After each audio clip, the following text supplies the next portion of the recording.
let's continue with Higurashi today. But first, once the cat gets settled, yeah, hi. I have overlays now. Hi, yeah. And they're featuring you.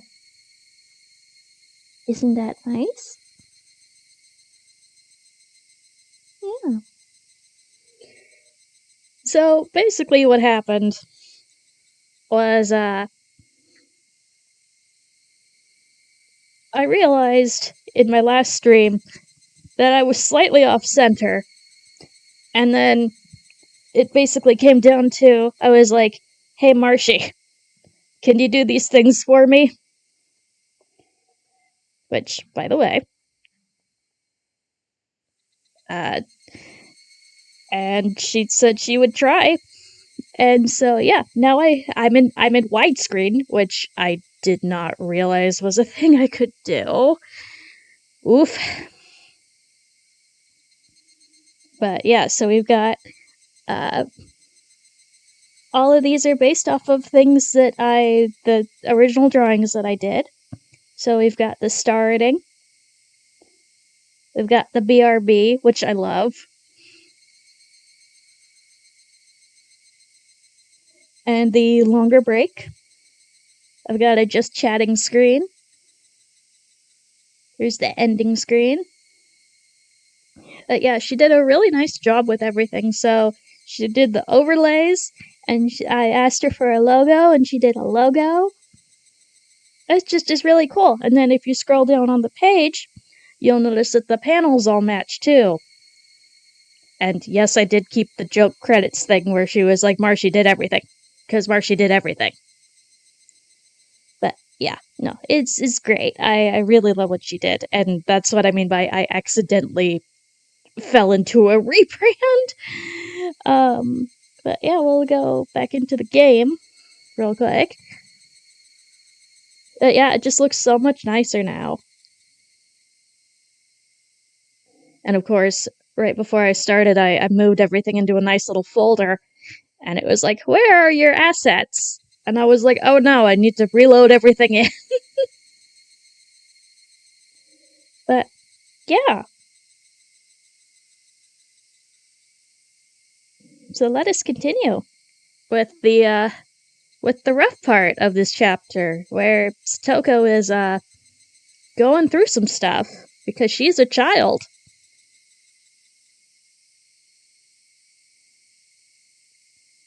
Continue.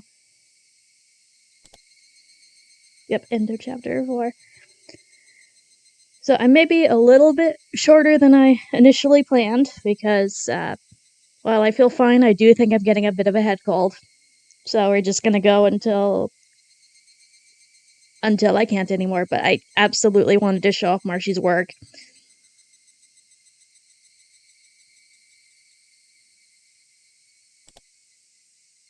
Because she did a really good job. And I'm really happy with what she did.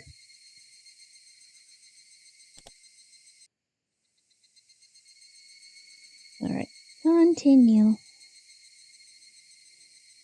As I read with the cat under my arm. Morning, Keiichi.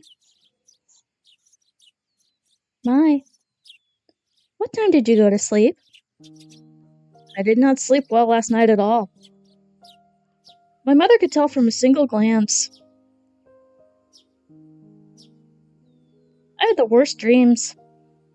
Nightmares, very ominous dreams, one after the other, again and again. I hate that. When it's like you wake up from a nightmare and you go kind of back into it. Maybe it's not the same dream, but a similar you're still stressed out vibe.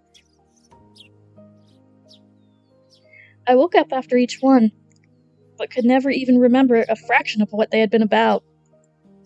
But it was like those dreams were predicting something unpleasant. Ugh. And I woke up in a terrible mood. Oh no! No. Back over here. We meant to move the thing. Move the mouse out of the way. Da-da-da. Hey now. Every day has been calm and fun before today, right? What could possibly go wrong? Those days should continue on unchanging. Oh, honey. And yet, anxiety was the only emotion growing within me. It's like it's too good to be true. Why was that? Nightmares reflect on your own anxiety. Uh-huh. They show an uneasy mind that which you wouldn't admit to normally. And sometimes nightmares are just weird. Yesterday, I remember the ominous conversation about Satoshi I had with Shion, Mion, and Rena. Right.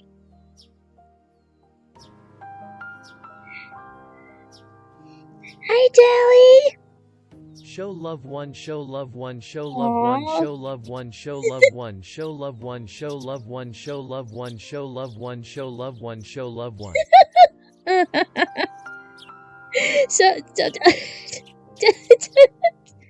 Show love one, show love one, show love one, show love one, show love one, show love one, show love one, show love one, show love one, show love one, show love one, show love one.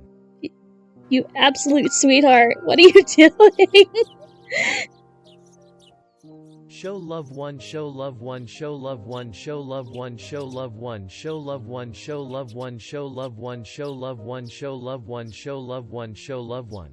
I will show love back because you are wonderful. Thank you. I appreciate that. I hope you're doing well.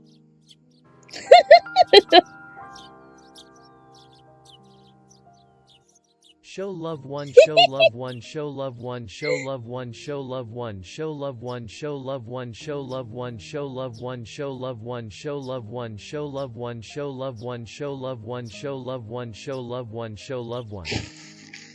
My cat says hello too. Oh, I bet. Well, good luck with the rest of it. I hope you get to be off soon. I hope you get to be free. Okay. Yeah. Hi. Hi. Yes, I love you. Really? You're gonna start.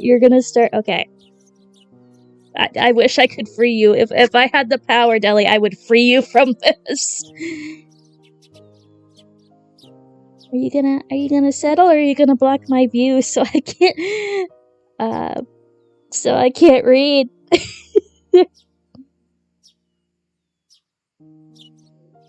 Alright.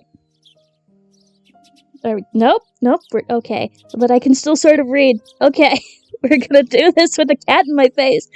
Right. My mind felt like it was in a black fog because we had talked about that. If I had lived every day without causing a fuss, my reward would be even more peaceful days. Yes, tattle on me, it's fine. They don't know who I am. But I do say free you. Free Deli. So that Deli may have nice days. And see, once again, he stuck his nose where it didn't necessarily belong. I understood that. So why did I cause such discord? Because you can't help yourself, you're the main character. But now that I thought about it calmly, a simple verbal slip on my part couldn't possibly change the world. Oh, honey. This world is very delicate. Yeah.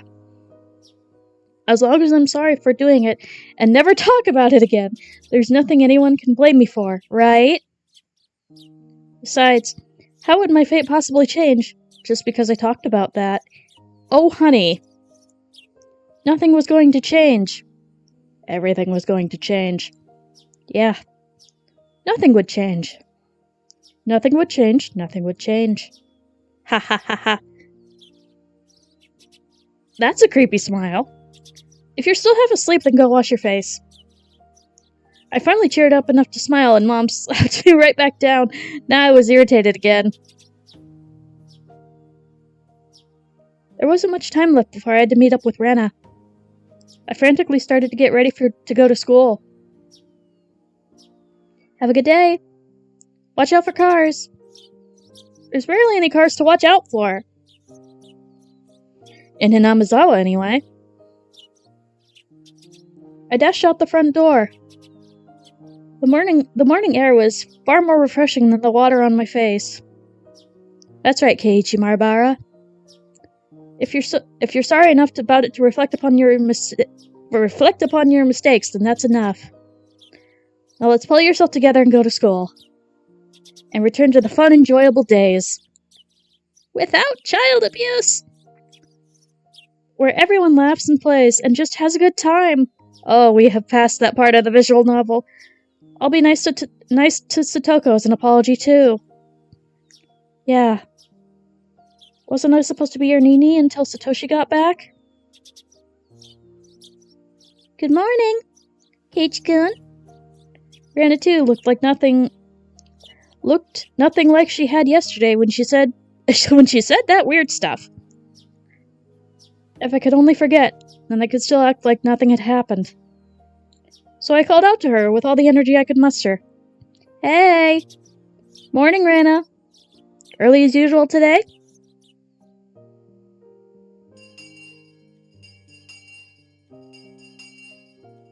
Morning. Good morning. There was little time before the same old morning homeroom began. But Satoko and Rika-chan were unusually absent. Maybe they went to play somewhere? However, looking over and seeing none of their things, so it looked like they really hadn't come to school. They're almost never late. Rana seemed to be enjoying herself, thinking about what their excuse for being late would be. Mion said something nonsensical as well, imagining how funny the reason they were late must have been.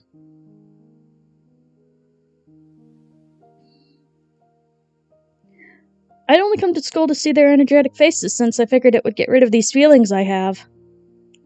But the load on my chest remained where it was. It wasn't very pleasant at all. Good morning, everyone. President, if you would. Everybody stand up. Our teacher finally arrived. Then, finally, I heard the pitter-patter of footsteps running down the hall. Clatter. Rika-chan was the first to run through the open door. And then Satoko didn't come. You're late, Furude-san. Where's Hojo-san? It was unusual for Rika-chan to be late, but equally unusual for Satoko, a ball of energy, to be absent at all. Everyone's eyes were wide at the series of strange events. Satoko might be a little late. Has she come down with something? The teacher walked over to Rika-chan, and they started talking in hushed tones. Ahahaha! Rika-chan is late and Satoko-chan is absent. I guess crazy things can happen. You're right. But I wonder what happened to Satoko-chan. Is she sick? Why now, when I most wanted to see Satoko's energetic face? The unease that had been building since last night tightened within my chest. Kei-chan, you worry too much. Sometimes girls of her age can't help but stay homesick. Mii-chan, you're not supposed to say that around boys.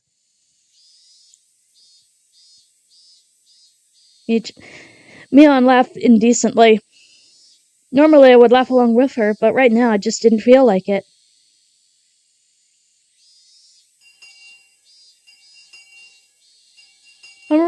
Homeroom ended, and we went to talk to Rika-chan in the short time we had before first period started. Hey, Rika-chan? You look so sad, so very sad, when getting yelled at for being late. I'll make sure to pet you today. I was very aware of my gloom this morning, so I strove to keep my tone cheerful. I petted Rika-chan's head the same way she always did, but she didn't cheer up at all. Meep. What happened to Satoko? Did she get sick? For instance, she got a fever from playing around too much yesterday? If that had been the response, I would have accepted it in a flash. But the atmosphere around Rika-chan felt somehow heavy. was a little weird and actually made my unease worse. Hey, come on, come on. There are certain things you can't tell boys about. Hey, Chan, back to your seat, back to your seat. Mion, acting like club president, pulled me back into my chair. Rika-chan's gaze immediately fell back to her desk, and she hung her head gloomily. Rika-chan had said something odd, that Satoko might be a little bit late. They were living together, weren't they? Then she would have known for sure she wouldn't... Then if she'd known for sure, she wouldn't have said might. I didn't understand why she was absent, and that made me all the more anxious. Damn it, what's going on today? It's like we started off on the wrong foot and it wasn't about to get any better. It's not about to get any better.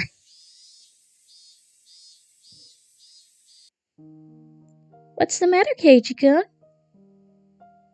You seem pretty down this morning. Rena noticed how I looked and whispered to me while the teacher wasn't looking. Do I really seem that way? My guy, you wear your heart on your sleeve. Yeah. Even Rena is starting to feel down just looking at you. I thought of jokingly saying, then don't look at me, but I didn't feel like doing that. Is it something you can tell Rena? I don't know what you're worried about, but if I can help, then you can tell me, okay? I won't tease you. Rana said this, looking at me straight in the eye. Until yesterday, nothing strange had happened, and it was a lot of fun. Huh? Rana's eyes widened for a moment, not understanding what I meant, but she remained silent and listened. It was peaceful and fun. Every day was lively. I never had any doubt things would stay this way forever. Yeah, you're right. Every day is fun. I'm sure today will be too. You're sure? How do you know? Well... Rana, feeling perplexed, couldn't think of something to say. I didn't blame her. What I was trying to say seemed a little confusing even to me. When I think about it, I've been anxious lately. Like, maybe since every day is fun, one day, all of a sudden, it would get really dark and a light bulb turned off. Yeah, Rena kind of understands how you feel. Rena nodded gently. We've always been taught that it wouldn't only be good things happening to us. Sometimes I'm scared of what's going on behind the fun. It's a little bit sad, but because of that, we learned how to do our best to make sure that the fun never stops. I see. So it's not a bad thing that you think our fun lives might go on forever, Keiichi-kun. Kind of like, like if suddenly there was a volcanic eruption tomorrow and everyone died. Ren! Hey, wait, that's terrible! If you were the only one who survived the catastrophe, Keiichi-kun, how would you feel? Ooh, foreshadowing. Foreshadowing is happening. How would I... I imagine myself being the sole survivor in the ruins of Hinamizawa. Rubble and the bodies of friends lying heaps at my feet. It was such an abhorrent sight. Was it sadder that all my friends had died? Or was it sadder that I couldn't have died with them? I didn't know which, but I'd probably cry a lot. It'd probably break my heart. First, I'd think I'd cry. And then maybe you would think this. If this was my destiny, then I should have made sure every day before this was as fun as possible, so I had no regrets. I didn't want to consider such a horrible event to be my destiny. But I probably would think that. The fun times will end one day, and nobody knows when they will. It makes sense to live each day to the fullest so that if it does happen tomorrow, you don't regret anything. Yeah. It's really hard to think like that. A lot of people take their everyday happiness for granted. They think tomorrow will be the same as today, so they leave things they could do today for tomorrow. They leave the kindness they could have shown today until tomorrow. Rana was usually cheerful and silly, but right now she wasn't like that at all. Rana is smart. I will say this every arc. She is very aware.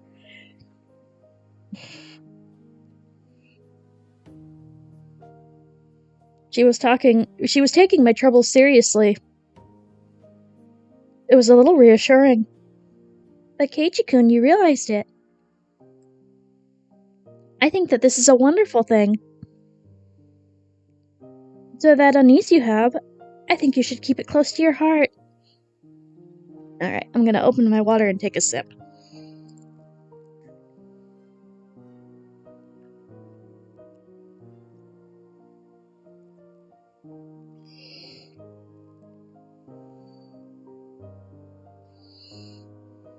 Keep my unease close? Yes. Everyone might die tomorrow in a big catastrophe. Red! So you should be really nice to everyone today. So when the end really does come, you don't regret it. Do you do that, Rena? Live like you would have no regrets if everyone died tomorrow? Yep. It was such a hyperbolic conversation. But Rena just gave me a nonchalant nod with her head. Rena knows what it's like for the fun times to end overnight. She knows there's no proof tomorrow will be fun, even if today is. I'm living life to the fullest. It seemed like Rana perfectly understood all the anxiety I couldn't put into words. And on top of that, like a reliable teacher, she showed me what to do. Aw. Hey, Keiichi Maribara, there's no need to cry now. Aw, last night, I felt like I had a dream about Satoko. I don't remember what kind of dream it was, but ever since this morning, I've felt anxious.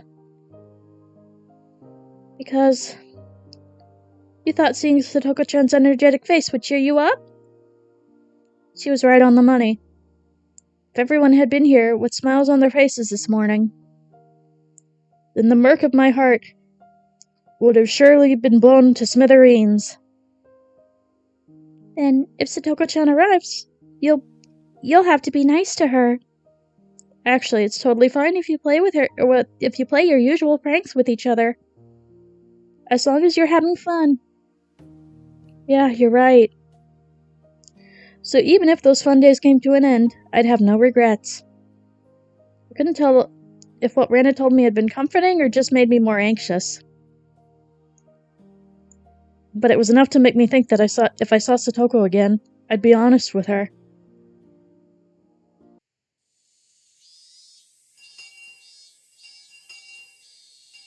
Lunchtime arrived with everyone pushing their desks together like always. Satoko wasn't here. Despite that, we had bento boxes for 5 lined up at our desks. Rika-chan had made a bento for Satoko too. Was Satoko supposed to be here before lunch? No comment. Rika-chan was clearly acting strangely. We were talking to her, but it felt like she was too far away to hear us. She's already given up. I'd never seen Rika-chan so downcast. So the rest of us started feeling down too. Hey, Rena. I understood what she said before pretty well. When we were together, we were supposed to have lots of fun so we wouldn't have any regrets if the world ended tomorrow. And yet, while I did just resolve myself to do it now, we can't all be together. What the hell? Because it was so sudden, wasn't it? I mean, yesterday was fun. So who can believe it would all end today? No volcanoes had erupted, no earthquakes or fires had happened either. Don't talk to California. The cicadas were making the same noises they did yesterday, and the sun remained bright in the sky. It was the same normal day as always. So then, why? As I pondered, Rana's chopsticks reached the front of my face and stole the fried chicken out of my bento. If no one else wants it, Rana will take it. Hee hee hee, delicious! Rana tossed the entire piece into her mouth and began munching on it, her expression one of bliss. I'm such an old man. Rana got a leg up on me. Alright. This old man's taking a bit of steak here. Meep! All my food is gone except for my rice. Rika-chan, also behind a curt smile, and went for someone else's bento. As I sat there, dazzled at how quickly everyone had changed, Rina sent a wink over to me. Come on, Keiichi-kun. Live life to the fullest. That way, if a volcano erupts tomorrow, it will be okay. This is serious. Be damned if dried plums and rice are the only things I have left for lunch. I'm taking that meatball. I stuffed the meat into my mouth and constructed a clumsy smile. I played along as if trying to fool myself. But, as I did, it rapidly became less and less of an act. Sadoko still wasn't here. But at some point, we had all regained our lively lunchtime. We had fun. We smiled. And we fooled around. Thanks, everyone. This was definitely the best thing to do. This way, when Satoko suddenly dropped by, we could welcome her with our best smiles. Hello, kitty kitty. The more I smiled, the more I felt anxious from this morning the anxiety from this morning clearing away. You gonna come back up? You gonna come back up? Wasn't there a proverb that went something like, fortune comes in by a merry gate? I think so. You gonna come up? You gonna come back up? If that's true, then this old man will roll around on the floor laughing 24/7. Rana thinks it's true. If you laugh every day, it'll be fun every day. Rana has a way with words. Then, should we try it out? Everyone took a deep breath and then brought their faces together, locking shoulders. And then... Ha ha ha ha ha ha ha ha. Everyone laughed uproariously from their stomachs, trying to laugh out all the bad stuff accumulating in them.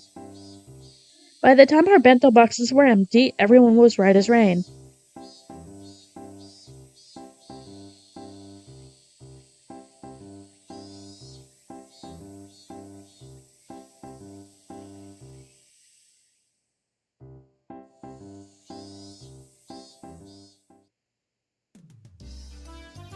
Having heard our friendly banter, Tomita-kun and Okamoto-kun walked up timidly and spoke to us. Excuse me, Maribara-san. Sorry to interrupt your fun, but we need your help with something. They grinned dryly and scratched their heads. What could it be? Want to know how to remove the censor bars in porn magazine? Keiichi! By the way, don't believe what you hear about butter doing the trick. Total superstition. You clearly tried this before. You can't use an eraser either. Wait, what? Seriously? That's not what we're here for, Tomita-kun said Tomita-kun, elbowing Okamura-kun. Actually, our ball got caught in the gutter on the second floor. We were thinking you might be able to reach it since you're tall. I see. Asking an upperclassman for help comes with its own price, you know? I'm not cheap. You can't buy me out so easily. Tomita-kun and Okamoto-kun. Hi, AZ! Thank you for the resub! I hope you're doing well. Wait, how many months has that been? 18 months? What even? Oh, I need to change the emote overlays. But anyway, I'll fix that later. The important thing is, I have overlays now. Look at these lovely overlays that Marcy has made. She made the logo too. It's really cool. I love them. Oh, hi, Hazel. Welcome back. But yeah, I hope you're doing well.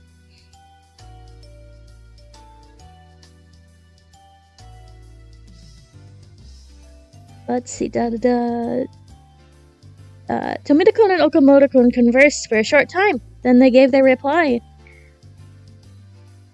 So yeah, it took me forever to realize that I wasn't in widescreen, and I could have been doing that for the entire time. Gin is pretty smart, but Gin is also pretty dumb.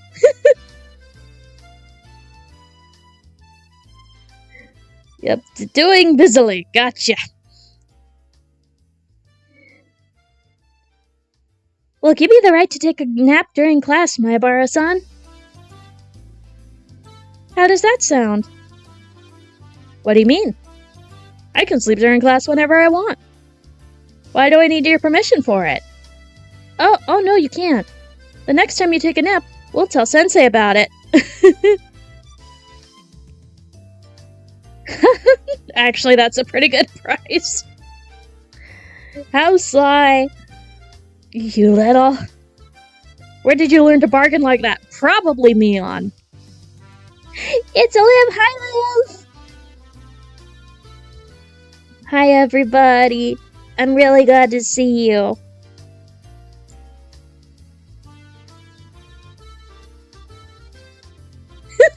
That's all you heard? Aw, thank you. I appreciate that. Hi, Marshy! Look! It's the artist who did all the things! The lovely overlays and the logo. Why are you pinning that? Amazing. They really do look so good. Just because I can. So we've got the game overlay and one BRB screen and the second BRB screen. And I've got a just chatting screen now. And this is the ending screen. But yeah, Marshy did all the overlays and the art based off of the art that I originally did, and she did the logo, which is just, I love everything. It looks so much better. And then if you scroll down, she did the panels too. So yeah, I have a much more uniform look to everything now, and she did a really great job.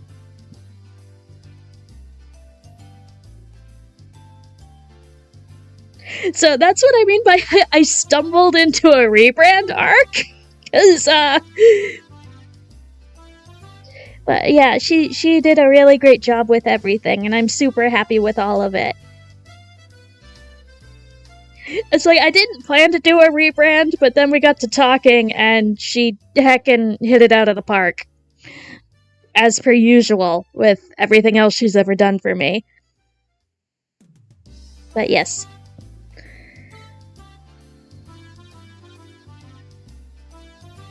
Sorry! It was just a little joke. Not really, they probably learned how to do it from Mion. Come on, Kei-chan. Why not just cave into your underclassmen's threats? And now Mion was getting on my nerves.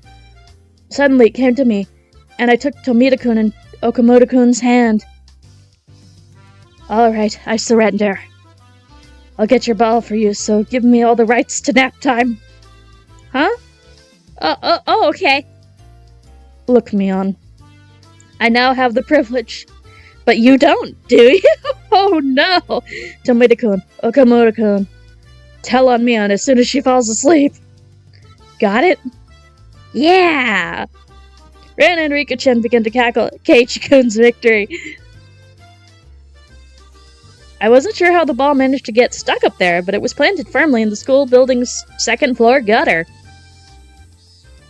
Hand me that stick. I should be able to reach it. We are using our primate tool sets. Here we go. I took a bamboo pole and poked the ball with it. Damn it, it's hard. Come on. Oh, he got it. You got it, Maebara-san. Thank you so much. The ball rolled down the gutter and fell down behind the school building. My underclassmen ran over in that direction, leaving me by myself. Mission complete, I guess. Sheesh. There's still a lot of time left until lunch break was over. Guess I should go back to the classroom. I'd absorb myself in silly conversations with everyone and wait for afternoon classes.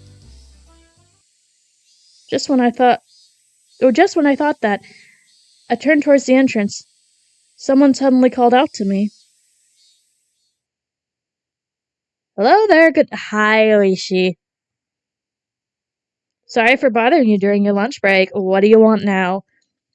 It was a middle-aged man I didn't know. But we know this man. We absolutely know this man.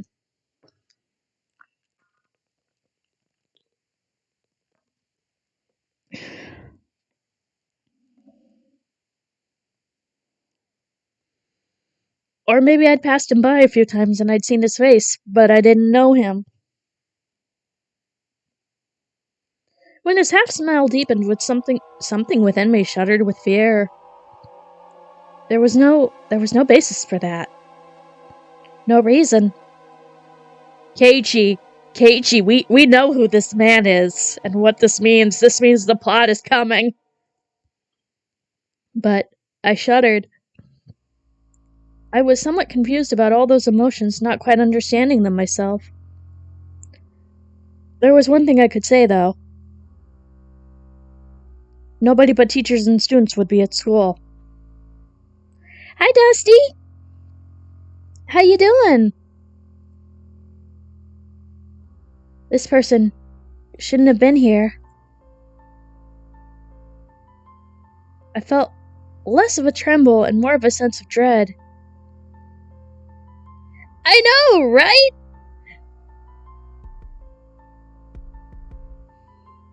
Look at all of Marshy's amazing art. She did so well with everything.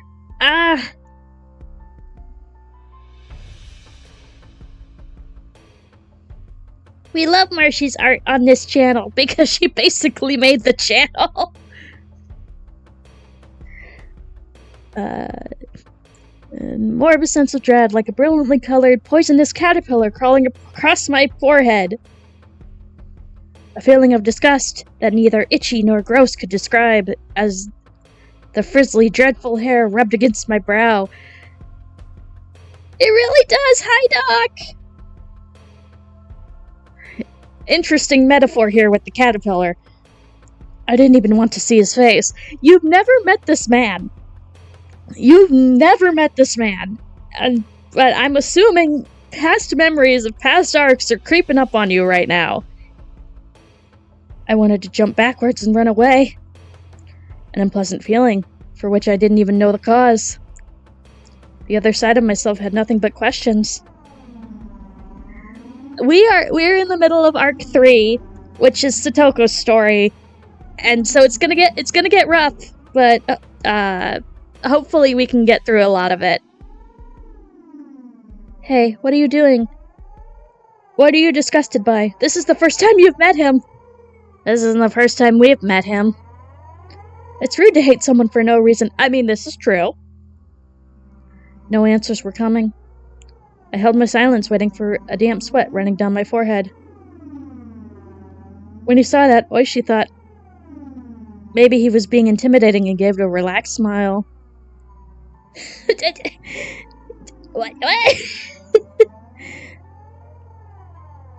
Y'all are very silly, but I appreciate you.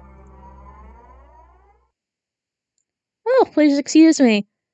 I'm no one suspicious, I assure you, says the suspicious man who's, at a school ground. I'm Oishi from the Okonomiya Police Department.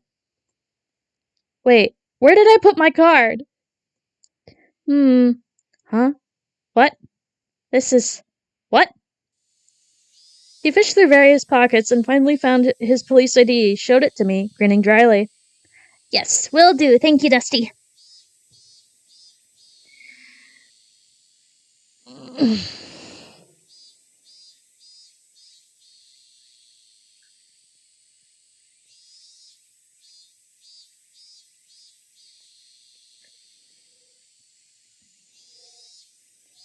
He may have been trying to use those clumsy-seeming actions to ease my anxiety, but I could definitely say it didn't work.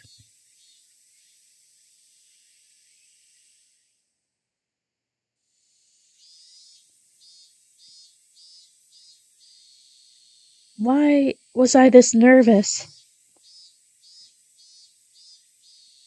There was a reason, of course. I wanted today to be the same as before.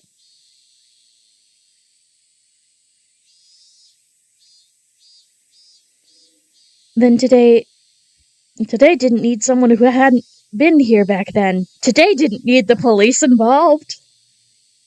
The fact that this man who wasn't here yesterday showed up today meant that today would be a different day than those before it. I think he is also allergic to change. Oh wow, yeah, he and Tomoya would probably be pretty good friends, actually. That would mark the end of the fun and happy days. I gulped and erased that ominous conclusion from my mind. Calm down, Keiichi Maibara. It's just an old guy who looks kind of perverted and then came from the police department. Don't go deciding that the fun times are over. The fun times are over. He just came here because of his job. Yeah, just for his job. If he was working, then he would normally go to the teacher's lounge, right? The fact that he'd spoken to me, yes, it must have been to ask where it was. Are you looking for the teacher's lounge? You just have to go through the entrance and... I didn't want to look at this man for another second, so I started pushing things along. Oishi, however, didn't seem to have any interest in the teacher's lounge. Oh no, I don't have anything to do there. Could I get you to call a friend of yours if I may be so bold? A friend? Who? A girl. Could you call Satoko Hojo-san for me? My consciousness grew faint. Like I was about to pass out. Yes. My anxiety was realized. The dreadful, disgusting caterpillar was looking at me, about to crawl into my ear. Its bristly, dreadful hair was touching my ear cavity. That's how bad it felt. What did the police need with Satoko? No. It's nothing important. I just had 2 or 3 things to ask. I'd like it if you could cooperate with me. Why? Why of all people was it Satoko? Why would a police officer come here in the middle of the day for something that wasn't important? This man was strange. I could smell it. And it smelled bad. Just a whiff of it made me want to grimace. I knew that this man couldn't possibly be here to deliver her lost wallet or anything. I couldn't imagine what he needed from Satoko, but it had to be something unpleasant. My throat stung with a burning pain. Burned like a parched, creviced wasteland. So you also have a bit of a head cold? The wasteland broke apart deep in my throat and brought out the words deep in my mind. You may need something from her, but I don't think Satoko needs anything from you. Could you please leave? Or she probably hadn't expected that reply. She stood there, surprised for a few moments. I did as well. I hadn't thought words like that could ever come out of my mouth. Things might still work out. This guy may have shown up out of the blue, but if I drove him off, maybe I could make it so that it never happened. Denial. If I could do that, then I could get back. The peace we had until yesterday. I could get it back. Well, you sure are strict. Are you Satoko-san's manager, perhaps? Can I not see her without an appointment? If you just want to talk to her, shouldn't you just call her? Barging into the school in the middle of the day isn't normal. Breaking through a dam would have been the perfect analogy to use. Why didn't I like this man? This man shouldn't have been here. I needed to make it so that the man wasn't here. Childish, selfish emotion bubbled up from the depths of my mind, and they each came out of my mouth just as they had been formed. Not liking this guy was my own problem. But to say things so bluntly to him, even I thought I was crazy. Oh, you're the logical sort, aren't you? I'm not too good with people who talk like that. She grinned and scratched his sweaty throat. Even as he feigned stupidity, I could tell he was irritated. Hey, Keiichi Maribara? Why am I looking for a fight with this old policeman here? It's not like he brought a gift of misfortune with him, all wrapped up in paper, right? His very presence usually means misfortune. Right? It wasn't like he had brought a package of misfortune with him and was asking me to sign here, please. Rationally speaking, I understood all of that. Finally, I outlasted Oishi in our game of silence and gave a big sigh. And addressed a few of my female underclassmen running around nearby. Oh, excuse me, all of you. Do you have a moment? I'd like you to call Satoga Hojo-san if you could. My underclassmen tried to smile in reply, but they noticed the oddly stiff air atmosphere around me and seemed hesitant to give a quick answer. Nobody wants to talk to you. Is she not here? Satoga Hojo-san. Hojo-san, she stayed home today. Stayed home? His face remained smiling, but his tone was clearly one of ill humor. Such conspicuous spite caused my underclassmen, who had answered honestly, to cringe in fear. I see. Nyahahaha. Dear me. I'm quite unlucky.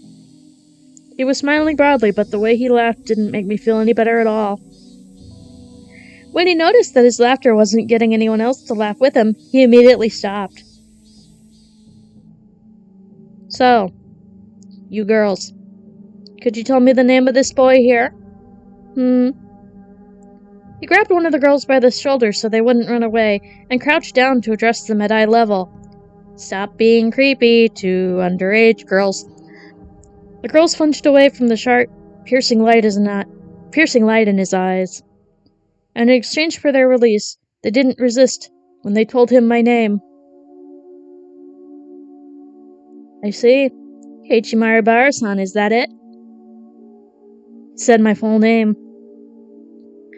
That was all he said, and yet I couldn't help but shudder. It was like he had grabbed me by the collar just with those words. Oh, could you be the son of the Maribara family I've heard so much about? Neheheh. I hear your father is a renowned artist. His works go on display twice a year at the great Ariake exhibition in Tokyo, don't they? I don't know what sort of fantastic pictures he creates, though. Then there's your mother. She seems intelligent, too. I heard she was a high academic achiever. She went to some girls' university, didn't she? It's amazing for someone that age to have graduated from a girls' university. Could your mother actually be the daughter of a respectable family? At least those are the rumors. And they say she's a cold person because of it. Did you know that? Oh, this is all new. I never knew anything about his mom. She only went to the very first neighborhood association meeting, right? That's certainly no good. You can't disrespect your neighbors in a place like this. Stop trying to blackmail the boy. A sense of eeriness slithered up my spine. That was my first experience of true terror. I couldn't believe I felt this terrible for someone you've just met. To know everything about you already. She clamped onto my shoulders and brought his eyes close to peer into mine. Personal space, my guy. In a place like this, it would be far better not to make enemies, wouldn't it? If not... Ow! Oh, she dug into my shoulders with inhuman strength. Ugh. Hi, Weedy, welcome back! Then if something unexpected were to happen, you might see some drawbacks. Have you ever heard of karma?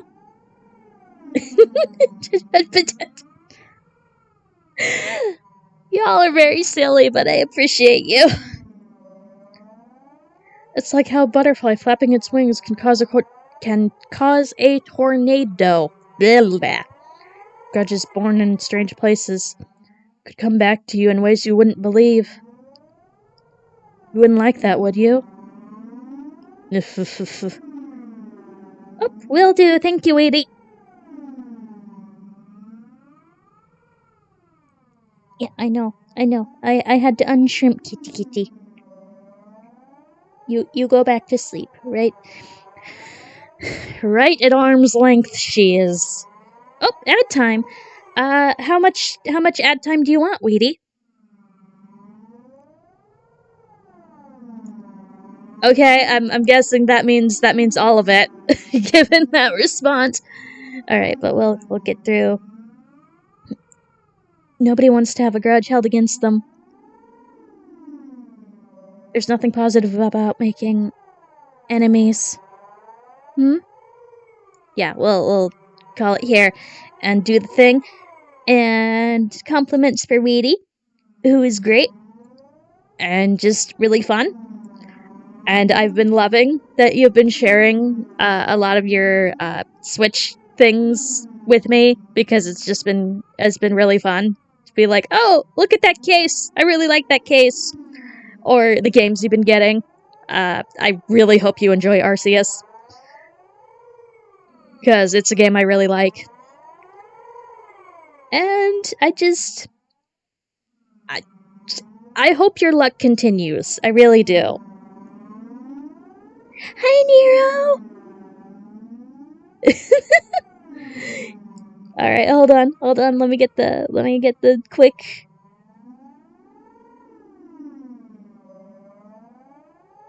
There it is. Alright, we're doing 3 minutes of ads. Get up and do whatever you need to do in the meantime, if you so choose. Here we go!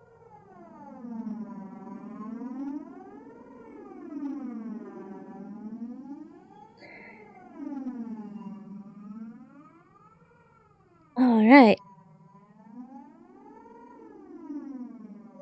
Well, I'm gonna stretch out for a minute. And pet my cat.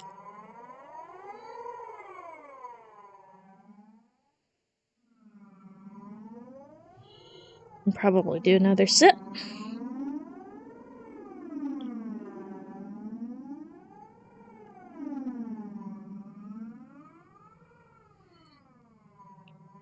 Yeah, I think I can go for another hour and call it good.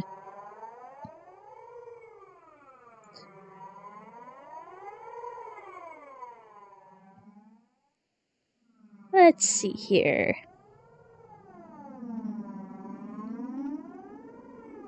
Yeah, there's nothing positive about making enemies. What's the matter? Your shoulders are very stiff. Should I give you a massage? Do not touch the child. See? Feels good, right? Do not touch him. Ow, ow, ow, ow, ow. This man wasn't just strong. It was like he knew exactly where to press to make me feel pain. Rude! Only 4 or 5 fingers were on my shoulders, and yet the pain made me want to bend over backwards. Just do not!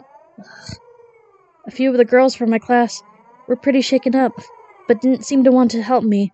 Well, they're younger kids, unless they get another adult. They weren't sure if they should go call for a teacher. As for me, I couldn't take the time to wait until the teacher got here. Ugh, it hurts. Would you mind leaving things at that? You're hurting him. Hmm? Good. Oh, Irie, thank you. Behind Oishi-san, someone. To my disbelief, it was Coach. Oh my. If it isn't Dr. Irie. It's certainly been a while since we were last in touch.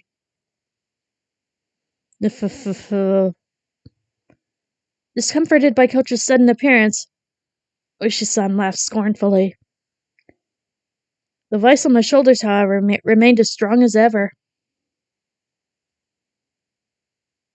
Never mind the greetings. Please, just let go of my Barakun.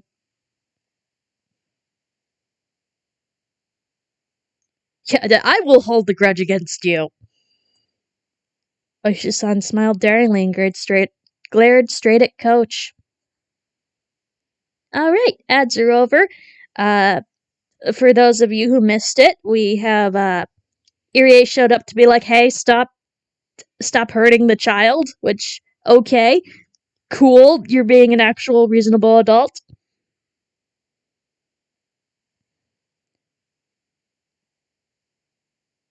And, oh, alright.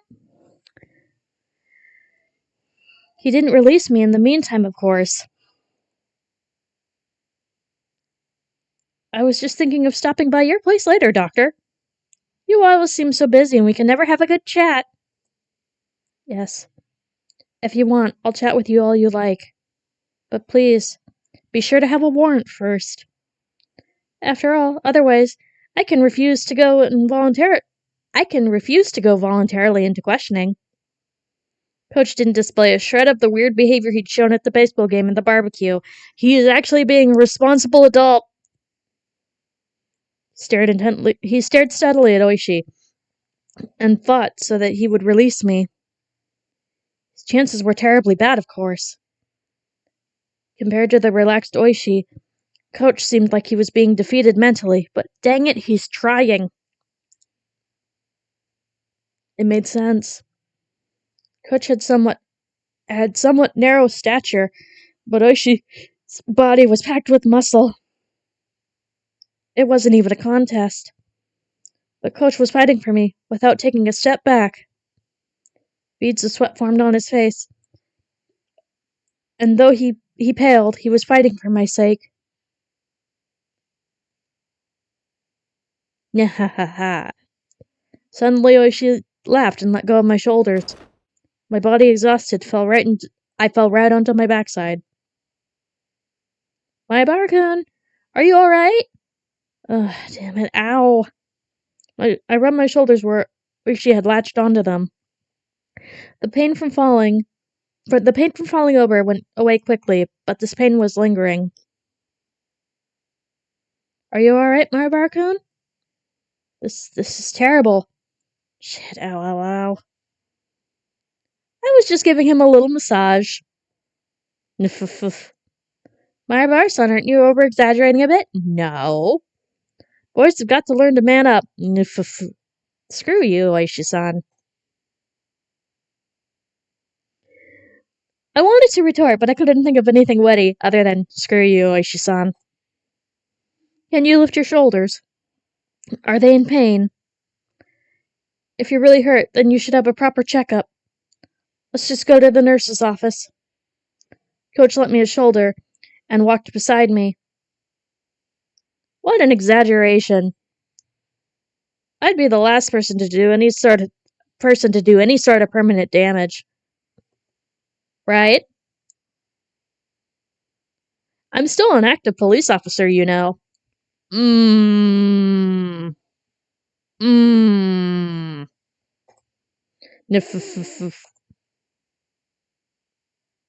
Come, I don't know what you needed to be here for, but if you're finished, then please leave. I'm going to complain about this directly to the chief, so please keep that in mind. Wow. Good. Oh, that's a problem, ain't it?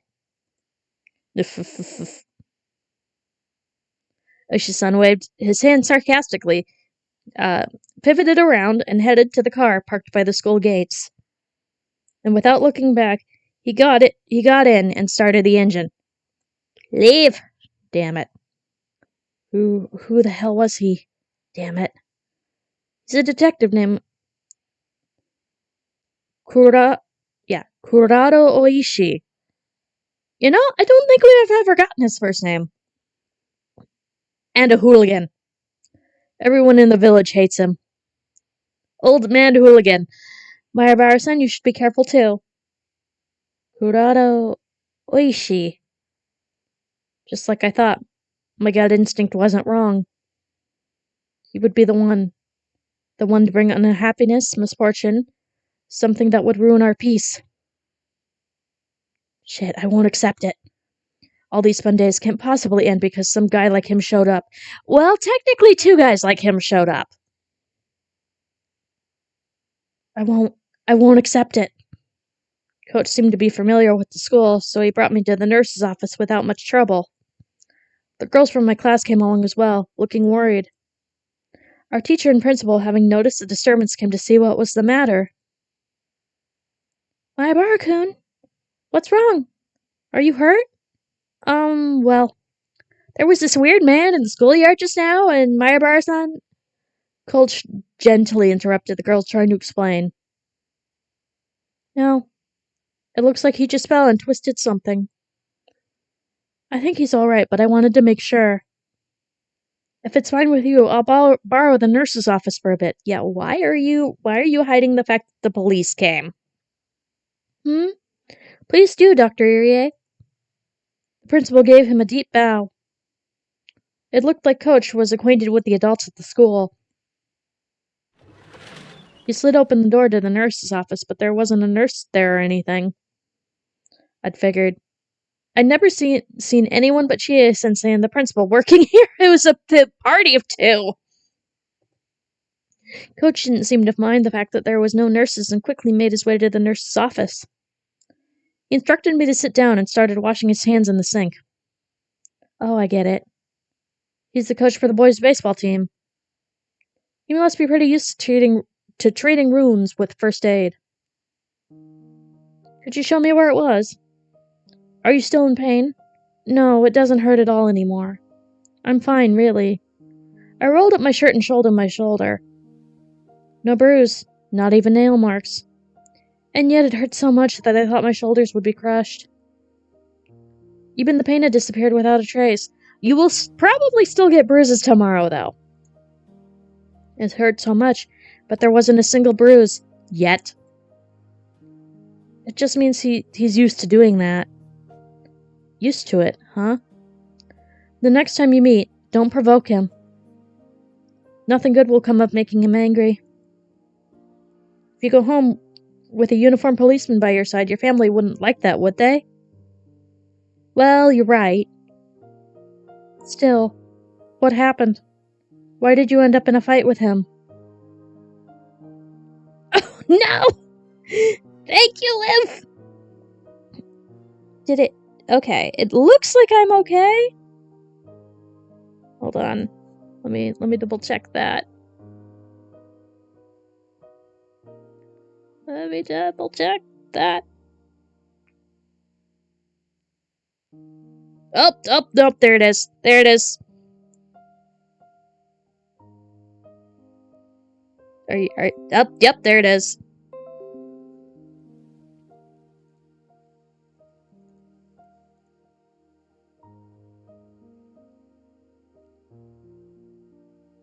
Okay, cool. Yeah, and that... Thank you, Liv. That is exactly why I have that little redeem. Because I don't know when my internet is gonna crash. So it's helpful for me to know that there's been issues. Alright. He came up and said he needed something from Satoko.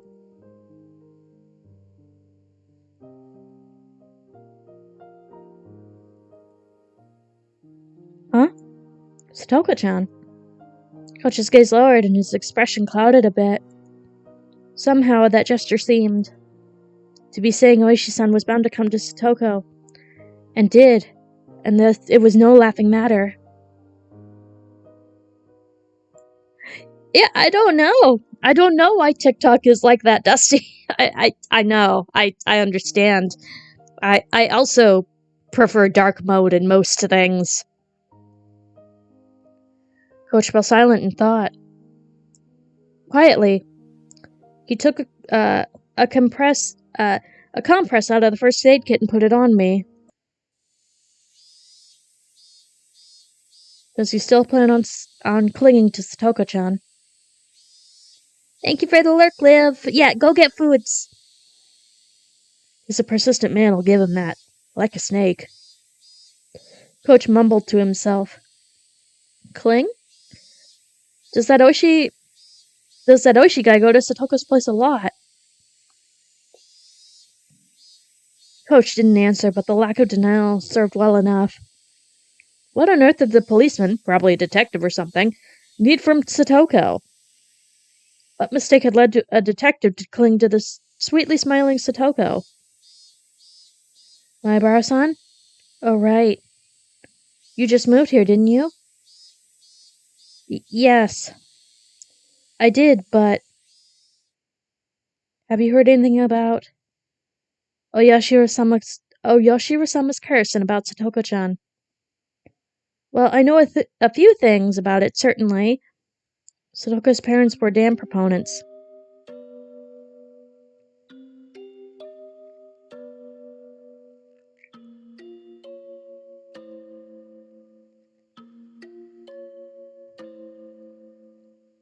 And their accidental death was because of the curse. You mean that? Coach smiled thinly and dryly. So you know, he said, dropping his gaze. If I recalled correctly, there was an accident on a viewing platform at the public park she'd gone to with her family, and her parents died. And then it was just big brother and little sister. And then she was with Rika-chan, and,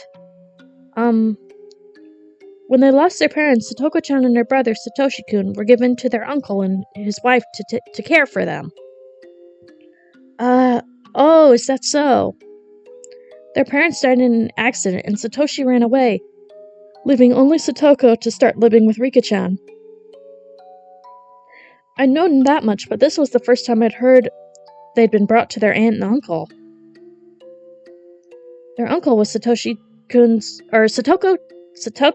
father's younger brother. My father's brother's uncle's former roommate. Unfortunately, neither of the couple were people deserving of respect. Coach normally picked his words politely.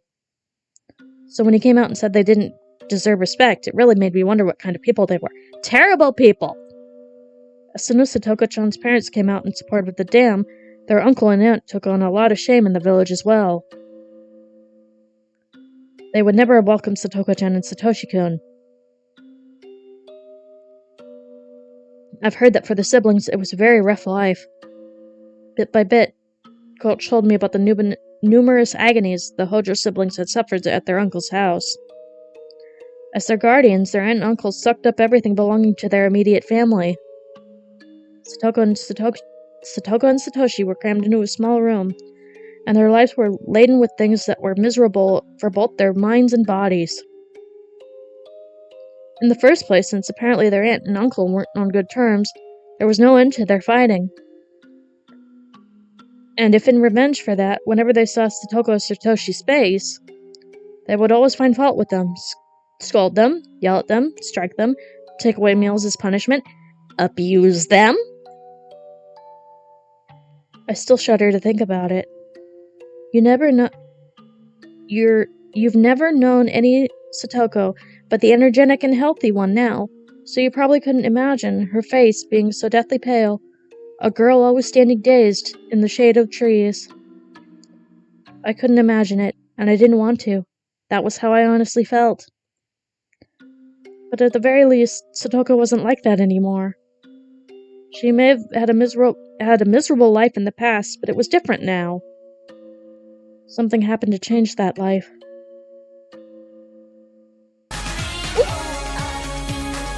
Hi, Zerk! Thank you for the resub! Oof. Last year, on the night of the Watanagashi festival, their aunt died.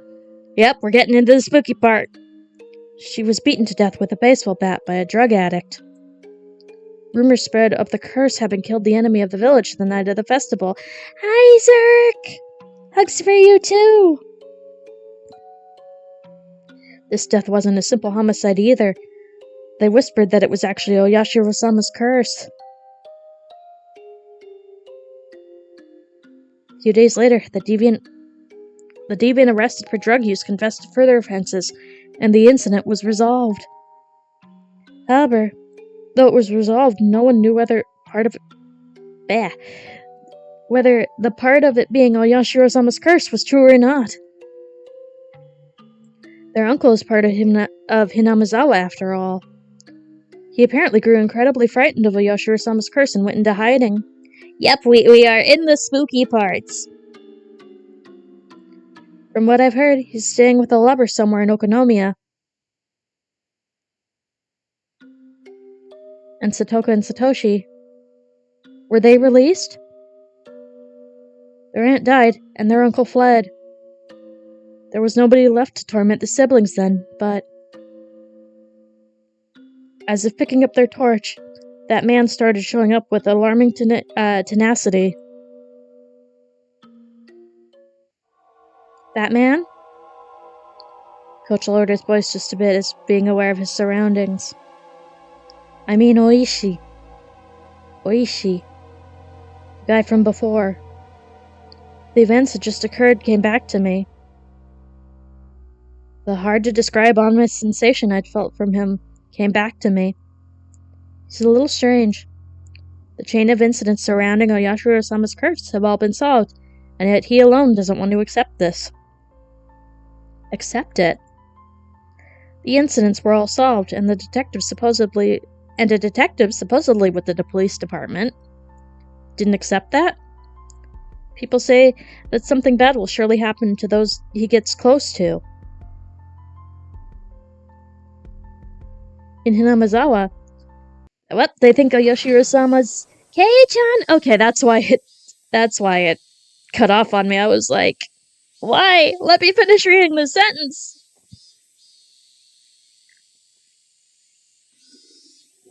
And suddenly, Mion.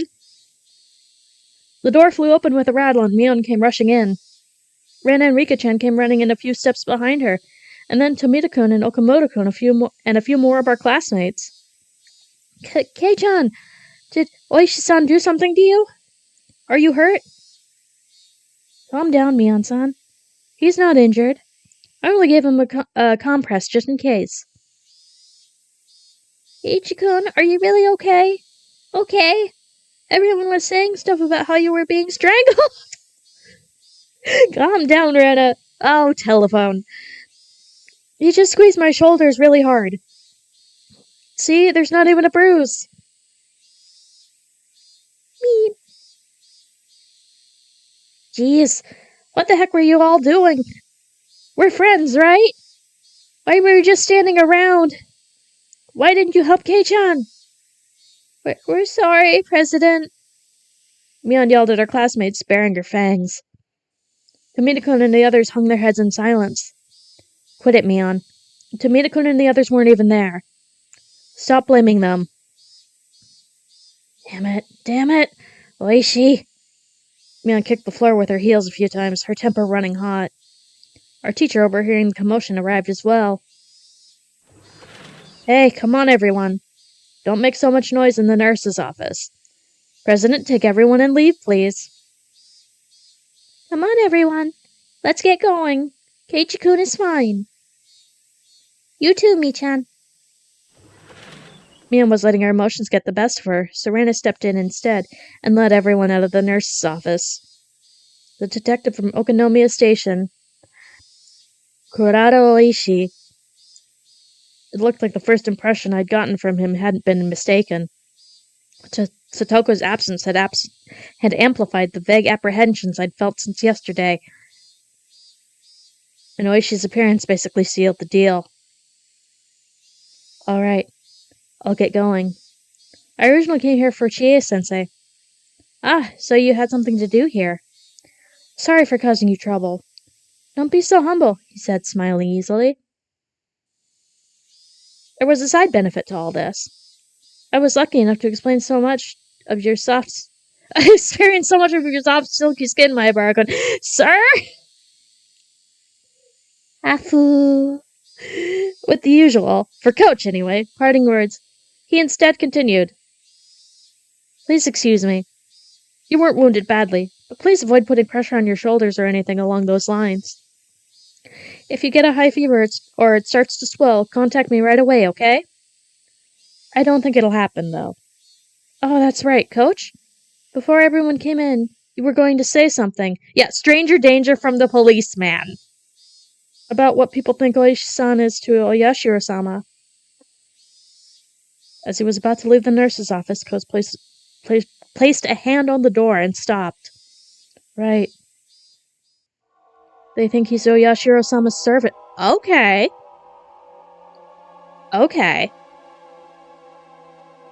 They're just bad-mouthing him, though. Oyashiro-sama's servant? Do you know about the serial freak death incidents that occur in Hinamizawa every year on the night of the Watanagashi festival? Otherwise known as Oyashiro-sama's curse? What? Freak deaths? What? Now that I thought about it, I did seem to remember overhearing Mion or someone in class talking about a ghost story. It's always the police! On the festival day in June, one person would always die, and another person would be spirited away. But they seem to call it demoning away here. That's why it's Onikakushi instead of Kamikakushi. What a fine story that was. I figured they made it up to scare me, but it was true? I don't have any idea who first suggested this, but at some point everyone started calling Oyashiro-sama's servant. See, I think that's the first time I've heard of that. I really need to rewatch the anime after I play through all of these. Why? Because the rumors go that he decides to sacrifice for the curse every year. Whenever June came around, Oishi would start paying frequent visits to Hinamizawa, because Oishi had been persistently questioning most of the dead or disappeared people. 4 years ago, it was known that the victim of the dismemberment rumors had to be sacrificed.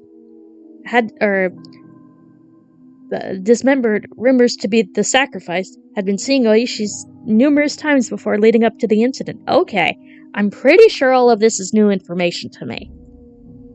The sacrifice 3 years ago was Satoko's parents. Sacrifices. Right before their accidental deaths, Oishi had apparently visited their home.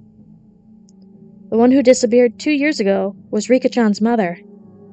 And again, people know that before she vanished, Oishi-san had been talking to her extremely frequently. The ones who disappeared last year, Satoko's older brother, Satoshi. Satoshi, too, had apparently been approached by Oishi many times before he vanished. And then this time, Oishi was trying to contact Satoko. This isn't a freaking joke. They're rumors, Mayabara-san. They're just some rumors to that effect. I hadn't said it because the rumors of Oishi being Oyashiro-sama's servant, or his contacting someone foreshadowing who would be the sacrifice that year. It was because the ominous hatred I felt towards Oishi was becoming more and more substantial, more real. Substantiated. Blah. Today, Satoko, she was absent today, wasn't she? Wait, really? That looked like news to Coach. I had thought he might have known why Satoko was absent today, but... Then I'll get going. You should go back to the others and put their minds at ease. You're right. I will. Clatter. Coach left the nurse's office and headed towards the teacher's lounge.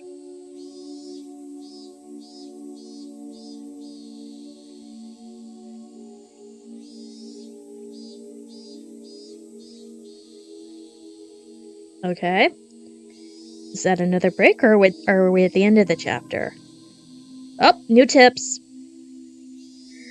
Alright, I'll take another sip. Better left untold.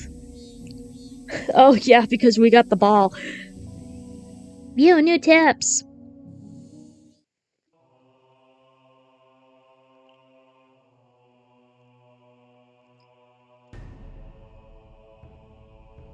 Research notes.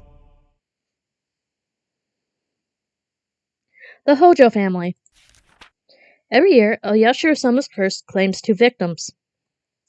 This means that with 4 years in a row, there have been 8 now, but it's worthwhile to note that half of them have been members of this family. Note, the curse of the second year, a certain falling accident, involved the death of Hojo, a dam proponent, and then the disappearance of his wife. And the disappearance of his wife. She was pronounced dead following the following year after being considered to have vanished under perilous circumstances. The curse on the 4th year involved the death of the Hojo siblings' aunt, who was then their foster mother, and the disappearance of the elder brother. The Hojo family is a poor one, and it's hard to say Mr. Hojo's job went very well. Apparently, under reemployment via family connection, there was a plan for them to return home to the mother's side of the family. For Mr. Hojo, the eviction due to the Hinamizawa Dam project and the payment of the large amount of compensation money was essentially a windfall. Mr. Hojo aggressively accepted the Ministry of Construction's negotiations from the early stages and selected others from Hinamizawa who were also dam proponents. It was rumored he had been bought out by the Ministry of Construction for doing so, but the truth is unknown. Or he was just poor. However, the dam proponents were in the vast outnumbered minority. In addition, as the Sonozaki family strengthened its own foundation and promised support against the dam, all the proponents, save for Mr. Hojo, switched over to the anti-dam side. Because again, if he needed money. At this point, Hinamizawa was completely united against the dam, and Mr. Hojo held up to the ridicule as a stooge of the dam project's proponents. He was essentially used as a scapegoat for the anti-dam coalition. In the end, the dam project collapsed with Oyashiro-sama's curse and the dismemberment incident. However, punishment towards the bitter enemies supporting the dam project continues to this day. There are not many left today who supported the dam project, nor who had a negative reputation at the time.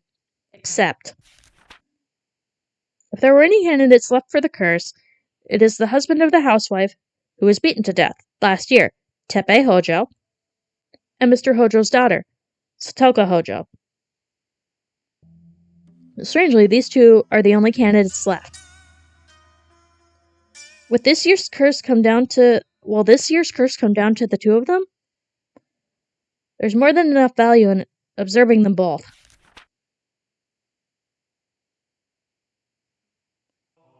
Yeah, the Hojo family is very unlucky. To Aishi-san. There was a call for you from Section 4's Chief Shigeharu. Apparently, the slaughtered corpse in the Ojikawa River is related to the S group as we thought, which is the Sonozakis. We're still verifying what happened behind the scenes, but apparently the deceased filled up dozens of self-created fictional bank accounts to their limits with money from the S group, reaching around 100 million yen. It appears that there were 3 or 4 men with former S group connections involved with this. They've already disappeared along with the millions of yen. The deceased was tortured to the point of information, and she was clearly slaughtered as an example to others. There are apparently some real wizards chasing down these people who disappeared. Real wizards? They're also spreading letters related to Yakuza groups not to harbor them. There's still no evidence that Teppei Hojo is one of these people. He probably is, though. From what Chief Shigehara has seen, nothing's been announced. For such a dependent, the man wasn't trusted at all. To real wizards in this murder mystery. Teppei Hojo has left his apartment in Okonomiya and returned to his former residence in Hinamizawa. So, yeah, Satoko's uncle is back in town, and we're about to have a bad time.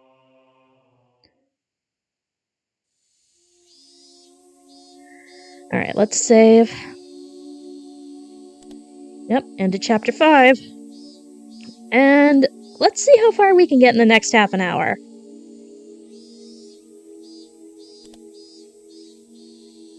Continue.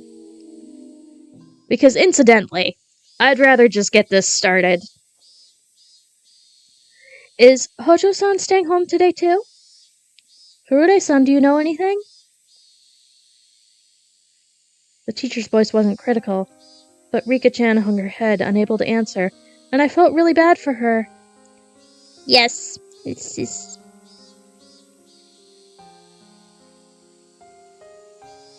The teacher called Rika-chan up, and they had an exchange in hushed tones at the dais? Dais. I want to say that's the podium. Hold on, I'm gonna look up a word. Because I think dais, yeah, what is a dais? A low platform. For a lectern or throne. So, yeah, like a podium. Okay, cool. I learned something today. At first, Rika-chan said that Satoka's fever had gotten worse, but everyone in class knew it was a lie. Because every day, Rika-chan brought Satoka's bento with her. Satoka-chan, I wonder what happened. Don't ask me. I'm the one who wants to know most of all. It was already the 3rd day since Satoko's first absence. Ever since then, I haven't felt good. Until just last Sunday, everything had been so much fun. I reached out to Satoko like a real older brother, and we spent time quietly but warm and comfortable. Fun and education. Oh no! It's up! I see it's red. Yep, and this is what... Yep, there it is. There it is.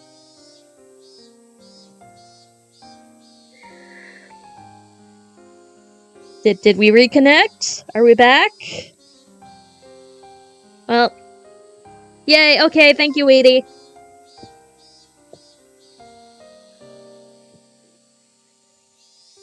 That redeem is getting used today.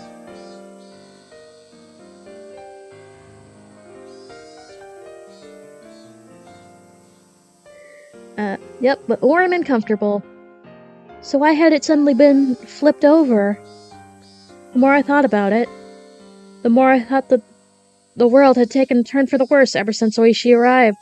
Which, I mean, isn't wrong. Usually when he shows up, something's about to go down. Thinking on it now, maybe the strange apprehensions plaguing me the night before Oishi arrived had been a sign. Kurado Oishi, Oyashiro-sama's servant. Oishi serves Oishi, Oishi alone. Shit, that's impossible. They can't decide Satoko will be the curse victim this year just because he showed up. Just what sort of slip-up had I committed to cause the fun times to end so suddenly? It's all about you, isn't it? Yes, it was the day before Oishi appeared. Shion, Mion, and Rena had spoken of the curse surrounding Satoshi and his disappearance, and it was so sinister it gave me a bad premonition. Such a small thing was the slip-up that invited Oyashiro-sama's servant. It was absurd. I kept groaning to myself that I would never accept it, ever. I obviously wasn't the only one suppressing my feelings. Mion and Rena were too. Everyone in the class was doing it. Rika-chan knew something about Satoka's situation. but she wouldn't tell us. Rika-chan still held a calm attitude like a cat basking in the sun. But she was being unbelievably stubborn about this whole thing. Also like a cat? She didn't want to tell us, and that wouldn't change no matter how many times we asked her. Everyone understood that, so nobody questioned her. If Rika-chan won't talk, then we just have to wait. And we might not be talking because it's something not worth, and she might not be talking because it's not something worth saying. There was no persuasive power and reassurance given to with an anxious face like that. Man was being taciturn, and just looked up at the sky with a somewhat annoyed expression.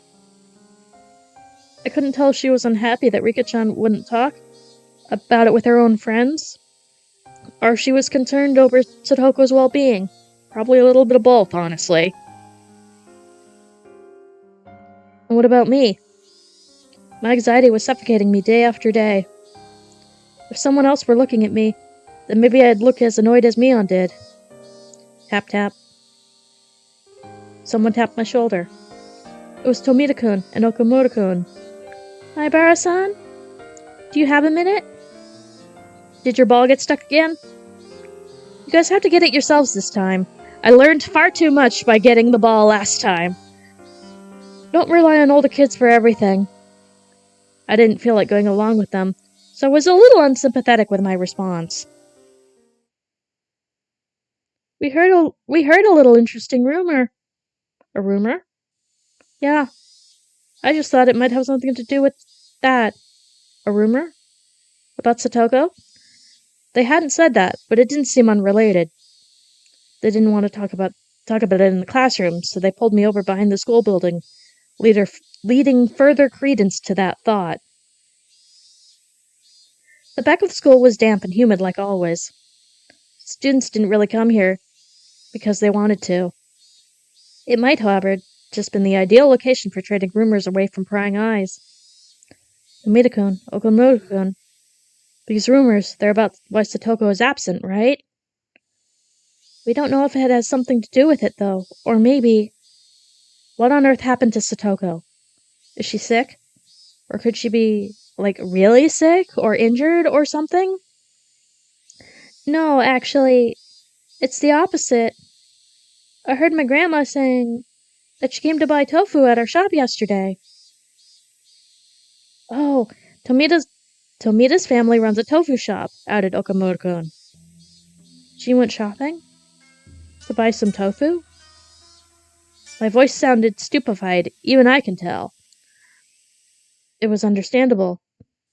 I was worried about what grave illness or injury she had, when the person herself had been out and about shopping for tofu. So how was she? Did she look okay? Was she wearing a mask like she was getting better? Was she using crutches, or did she have bandages on her?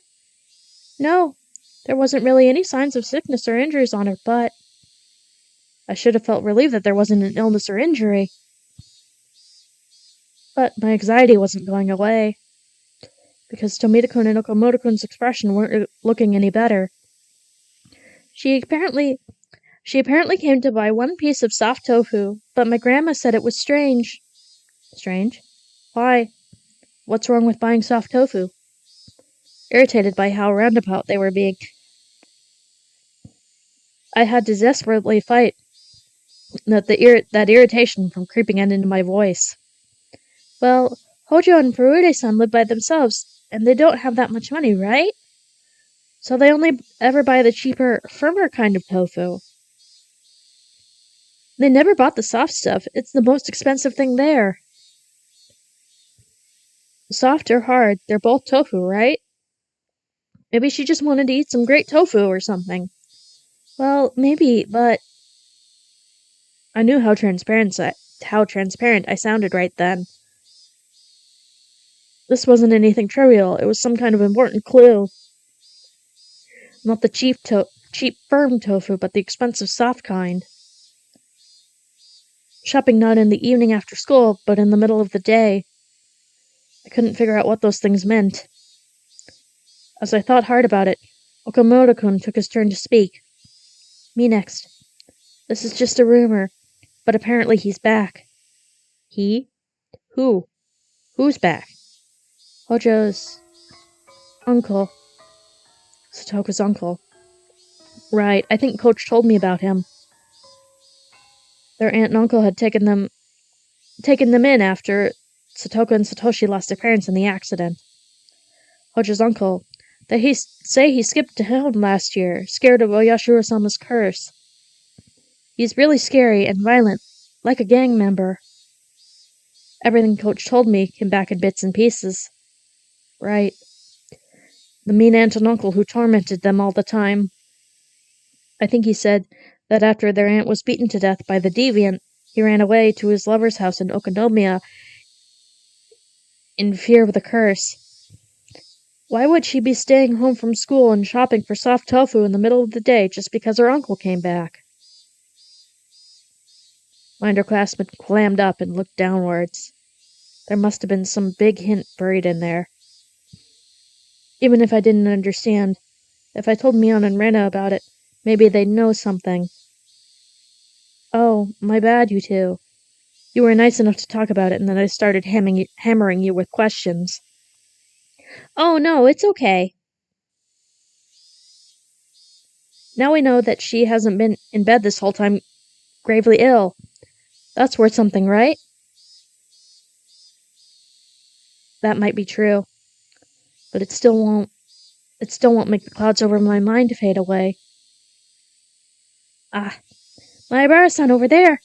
Okamoto-kun cried wildly, pointing over to my shoulder behind me. Startled, I turned around, and on the way of the other side of the schoolyard, near the school grate, I saw a figure treading forth. Oh yeah, look at that not happy face. It's Hojo! I burst into a run faster than I could speak, so that, as quick as possible, I could see with my own eyes that she was okay. She does not look okay. Satoko! Satoko seemed taken aback by me shouting and running over to her. Oh, my, what is it, Keiichi-san? You surprised me with all your yelling and running. Stupid, enough about me already. 3 days, what happened, Satoko? I was so worried. Oh, what a worrywart. It was only 3 days. You're such a worrywart, Keiichi-san. From listening to her, she seemed like the normal Satoko, but I could tell she was clearly acting strangely. She's doing her best. Her smile was somewhat forlorn. Somehow forlorn, and her complexion was bad for some reason. Hojo, were you really alright? Were you sick or something? Tomita-kun and Okamoto-kun both expressed their concerns. Just what happened anyway? 3 days. Do you know how worried I was? Oh, I do so apologize.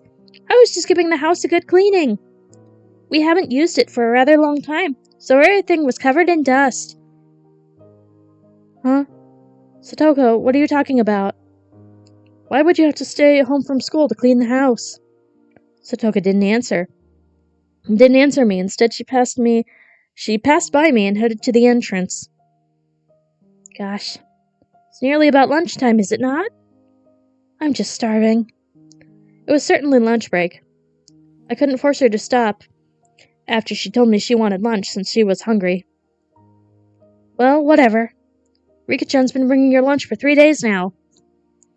You look like you can eat it today. Let's just go back to the classroom. Everyone's minds at ease. And put everyone's minds at ease. You're right. I suppose I may have caused everyone to worry. Oh ho ho ho. It sure is tough being popular. I put a hand on Satoko's shoulder and we ran to the classroom together. Up close, I was able to verify Satoko looked somewhat weak. All this anxiety was supposed to go away when I saw her again. That's what I had thought. But now I actually started to have quite different fears. What the heck happened to Satoko? Everyone in class, of course, reacted the same exact way I had. We were worried about you. I'm glad to see you well. What were you doing for 3 days? Our classmates showered her with questions. I truly do apologize for causing a fuss. Oh ho ho ho! As she cackled, she chowed down on the bento Rika-chan had made for her. Those in the teacher's lounge must have been informed of Satoko's arrival because our teacher sprinted into the classroom, her breathing ragged. Hojo-san! Oh, Sensei! I'm sorry for worrying you for these 3 days. Oh ho ho! As you can see, I'm fit as a fiddle! And lying. I was very worried about you. When you are done eating, come right to the teacher's lounge. I have a lot to talk with you about. I must be in for a good scolding for those 3 days I cut class, oh ho ho. Satoko laughed sheepishly while she scratched her head, and the rest of the class burst into laughter. The teacher was acting angry, but she breathed a sigh of relief at seeing Satoko healthy and smiling as she ate her lunch with the class surrounding her. What a relief, right, Rena? Huh?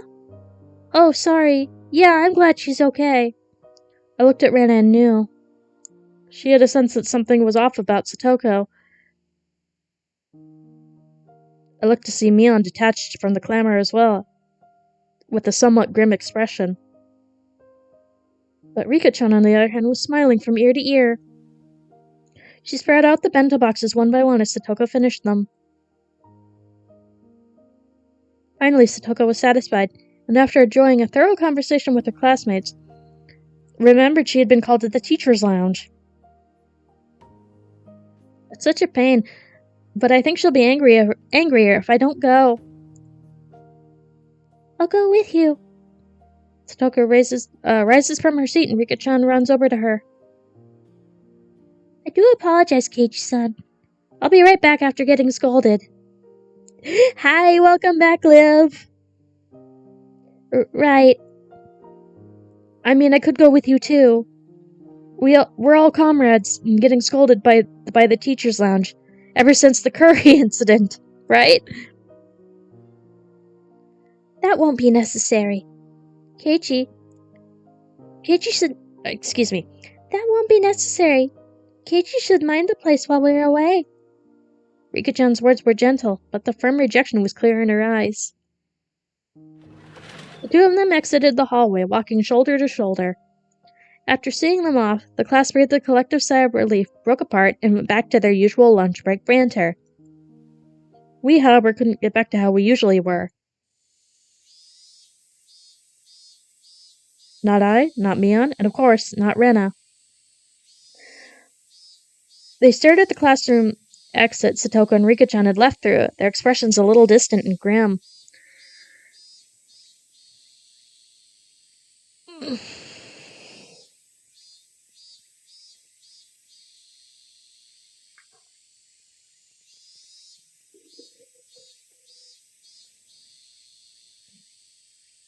We're all friends.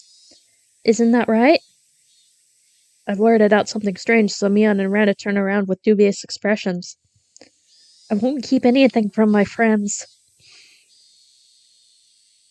So I'll tell you what I heard a little while ago. Yeah, the cicadas are in the classroom. Oh no! I told them the stories I'd heard from Tomita-kun and Okamoto-kun earlier about the tofu shop and how Satoko's uncle had apparently come back. All at once, without letting them speak. And that's all I know. So if either of you knows anything, please say so. I've said everything I can. I ended my sentence firmly and looked at Mion and Rena's eyes in turn. Rena stared right back at me. Her eyes didn't falter. Oh yeah, it's just like they moved over to the game you're playing. Without even opening her mouth, I could tell she wasn't hiding anything. Then our gazes turned to Mion. It's not like I was trying to keep it a secret or anything. Mion couldn't seem to endure our silent stares, and began to talk timidly as if she was guilty of something. It's just, now that you've said something, Kei-chan, I guess I have to talk about it. Mi-chan, you know something? Well, I mean, I knew from the first day that Satoko's uncle had come home. That he just randomly showed up in Hinamizawa last Sunday. Why didn't you tell us that? I'm sorry. My angry shout caused Mion to flinch away, look down, and hang her head uncomfortably. Ichikun, it's nothing to get angry about. You're scaring Mi-chan. Huh? Oh, sorry I shouted at you. I lowered my head in apology. Mion accepted it, collected herself, and continued. According to her uncle's relationship with his lover, whom he had been in with Okinomiya, had collapsed. Without anywhere to go, he went back home to Hinamizawa. And on that Sunday, the day of the barbecue, her uncle ran into Satoko and brought her back to the house. Why? Why did he bring her with him? Which is a legitimate question, because, she'd been surviving on her own. Unless he's just like, oh, tiny little person that I can get to do things for me. Because he's a good-for-nothing parasite. He can't even cook for him by himself, much less do any clean. Okay. He wants free labor from the child technically still in his care. But he brought Satoko-chan back to have her cook and clean?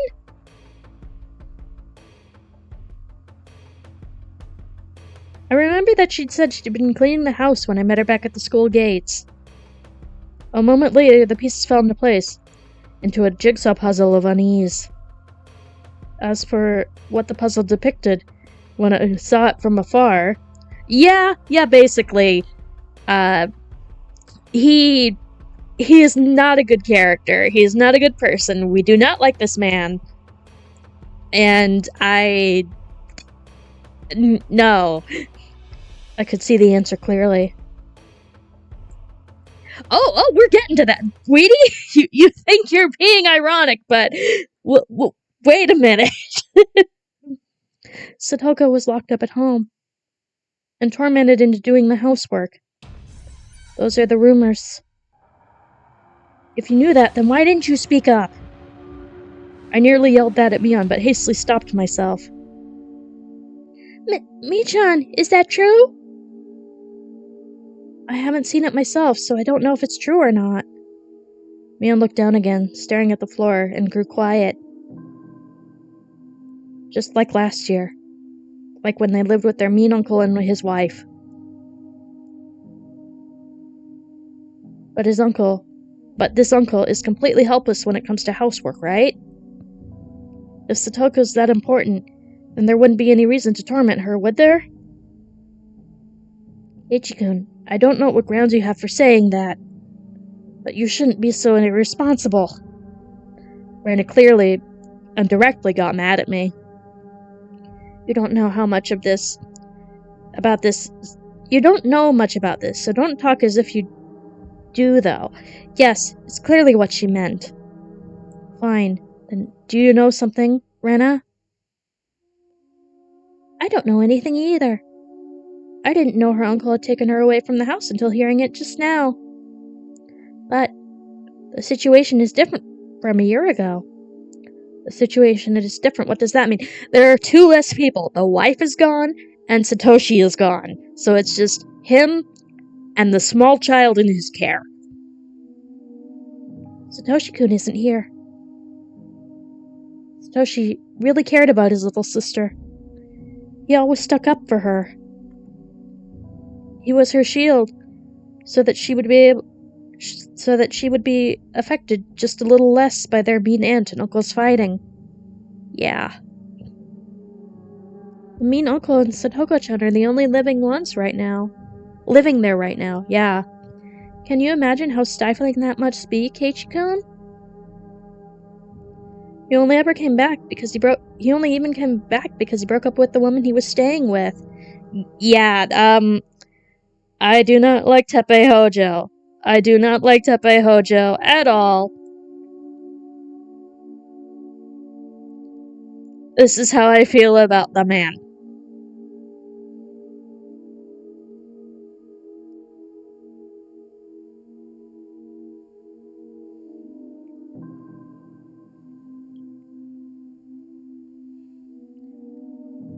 Do you think that person who came back for such an unpleasant reason would be able to treat Satoko-chan kindly? She was right. It wasn't easy for me to imagine Satoko. It wasn't easy for me to imagine Satoko not being tormented. Sorry. Oh, no, I'm sorry too. It sounded like I was interrogating you, didn't I? Oh, excuse me. Oh no, I'm sorry too. It sounded like I was interrogating you, didn't I? How? An awkward atmosphere floated among us. Three of us remained silent, and it just stared at the floor.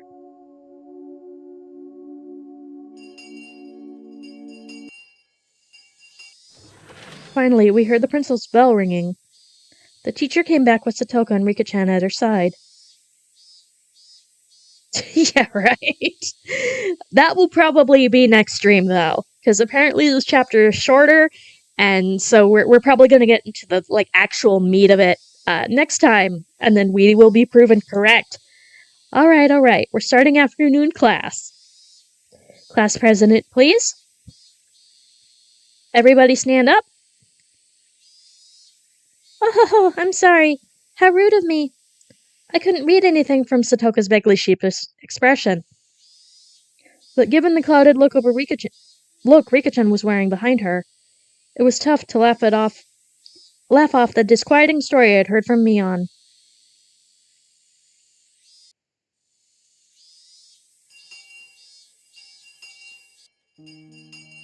Alright, first time in a while everyone's been here. Let's have a roaring good time with the whole club. Yes, perfect. Indeed, times like these are the best thing to do. It was obviously get rowdy and scheme against one another in a club activity. Just what I was waiting for. Hey, Stoka-chan, let's play. There was that game you liked, wasn't there? What was it again? Doesn't matter which. Tell me. Tell me. Mion laughed happily, took a bunch of games out of the club locker, and lined them up on the desks.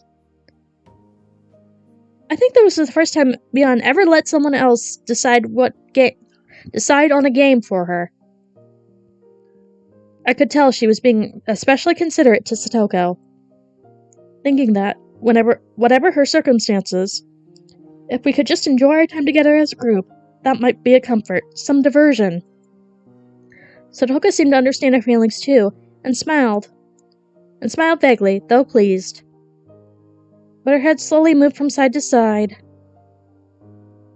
I'm very grateful, but your feelings are enough. There are many things I need to do, so... Even Rika-chan hung her head in remorse. Hey, whoa, seriously? All the club members are here for once, and we're not playing anything? Desertion in the face of the enemy, what kind of punishment game was it for? What part of the club constitution was it in? Stop it, Mi-chan. We can't force her to play with us. Hey, this old man isn't trying to force her to anything. I just thought it would be more fun, for sure, if we did something exciting. Really, I'm happy you feel that way. Don't worry, next time we meet, you'll see, I'll get you all caught in a gigantic trap. Oh ho ho ho! Satoko, while insulting us, still said she couldn't participate in the club today and apologized. She quickly put her things in her bag and pattered out of the hallway, disappearing. It all happened in the blink of an eye. Satoko? Rika-chan stared lonesomely as her friend hurried home, unable to be part of club activities. Silence filled the classroom. Both the cheerful voices of our classmates in the schoolyard and the voices of the cicadas sounded like they were coming from some faraway world. This is boring. The silence was broken by Mion's bitterness as she began putting her games on the desk back into the locker. Everyone just stared absently at Satoko's seat, now empty. Rika-chan, maybe you could tell us about it now? Rina made a gentle smile. As gentle as a smile as she possibly could, and spoke softly to Rika-chan. Even without hearing it from her, we pretty much knew the situation at this point. Satoko's uncle had broken up with his lover and come back home to Hinamizawa. And he had taken Satoko back home and forced her to do all the housework. And all that had to be pretty rough on her. Thinking this was common knowledge to everyone, I skipped to the important part. Is it really bad? Maybe Mion and Rana wanted to ask the same question. Nobody spoke. We all just stared, waiting for Rika-chan's reply. Rika-chan still didn't answer us. We were hoping for her to say no, but her silence was a bad enough sign. Last year, was it? It was like this when both her uncle and his wife were here, right? Yeah. At the time, they were mostly just being caught between their aunt and their uncle fighting. One of the ways we helped out was with the club, by reducing her time at home as much as we could, but he's making her do the chores now, so she can't stay at school either. Shit. Satoko's not a slave. Who do you think you are, ignoring your own inability to live properly and basically putting Satoko under house arrest? When you think about it, isn't this really strange? We need a lot of circumstantial evidence, but isn't this abuse? Can't we notify the police or something? You're right. If we had evidence she was being abused, I think we could tell the police. And can't we talk to the region's welfare people about this? Rana and I kept saying police, police, as though it was nothing, but Mion's response sounded like she thought we were a little naive. It's easy for you to say that. Have you thought about the risks of actually getting proof? What do you mean, risks? I think it was 2 winters ago. We reported it to the Child Consultant Center. We told them there was abuse happening, and to do something right away. Huh? You did? What happened? A person came as soon as we called. She interviewed Satoko and Satoshi about what was going on. And then their uncle and wife, too. I can understand asking Satoko and Satoshi, but wouldn't it be not so good to talk to their aunt and uncle? They said they'd base their judgments on what they had heard from both sides. Great on them, wasn't it? So what did they decide to do? Wait and see. What do you mean, wait and see? Their uncle really studied up on this stuff. By law, you can't call it abuse unless someone admits to assault or child neglect. They poked and prodded Satoko and Satoshi a lot, but it never left any real marks on them. They were pretty much eating 3 meals a day and had breads. And there weren't any recordings of something like that to prove that they'd said or done anything to cause them psychological trauma. Oof. None of the villagers had ever actually seen them being violent either. No matter how mean you are, you wouldn't act so violent in front of other people. Nobody would. Then, what happened? The welfare officer apparently went to visit on the same day of the week for a while. The aunt and uncle knew they were being watched, though, and didn't torment them in the way that would stand out. Of course, that wasn't the end of it. You mean they ramped up how malicious they were being? Mion sighed and nodded. Their aunt was really damn stubborn. She's one of the most spiteful people I've ever known. Apparently she was doing some pretty disgusting things. Satoko was like a doll that did nothing but breathe by the end of it. So what? From that conclusion, does that mean they never should have contacted child welfare in the first place? Understand? Without proof of abuse so clear anyone could see it, there's nothing we can do. In fact, it might even make the situation worse. We messed up pretty bad. After hearing that even the public organizations, the one thing they thought were dependable, couldn't do anything, everyone hung their heads. In other words, until we have clear evidence of abuse, we shouldn't notify anyone? Well, I mean, basically, yeah. I considered Satoko's current situation. She was brought back to her house. It was a little difficult to call that abuse. She was being tormented and forced to do the chores. How was she being tormented would be the key, but without concrete evidence it would be difficult to prove. If she had some kind of external injury, that would work. But as far as we could tell from today, she had nothing like that. And being forced to do chores, that was a bit weak too. There had to be better evidence that she was without a doubt being abused.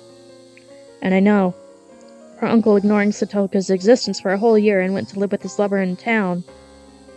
Didn't that fall under the definitions of abuse that Mion mentioned? Child neglect? Yeah, you forgot you had obligations to a child? Yeah. It's the perfect case of child neglect. What about that, Michan? If her uncle weren't here now, it could be recognized as child neglect. But he's living with her at the moment, isn't he? They were apart before. But if he said something like he had a change of heart and a decision to live with her, then they just might do wait and see again. Once we reported it, we would need to absolutely sure they would interpret it as abuse. Maybe we needed far more concrete evidence. At least we repeat last year's mistake. It's sad. This means we need to sit quietly and wait for them to be violent towards Satoko-chan and leave marks, don't we? The only plan I could think of was, in the end, just watching and waiting. It left me in shock when I realized that it would be the same policy as the one the officials had made, and the situation worse. As Mion said, reporting it to a public agency would be a gamble.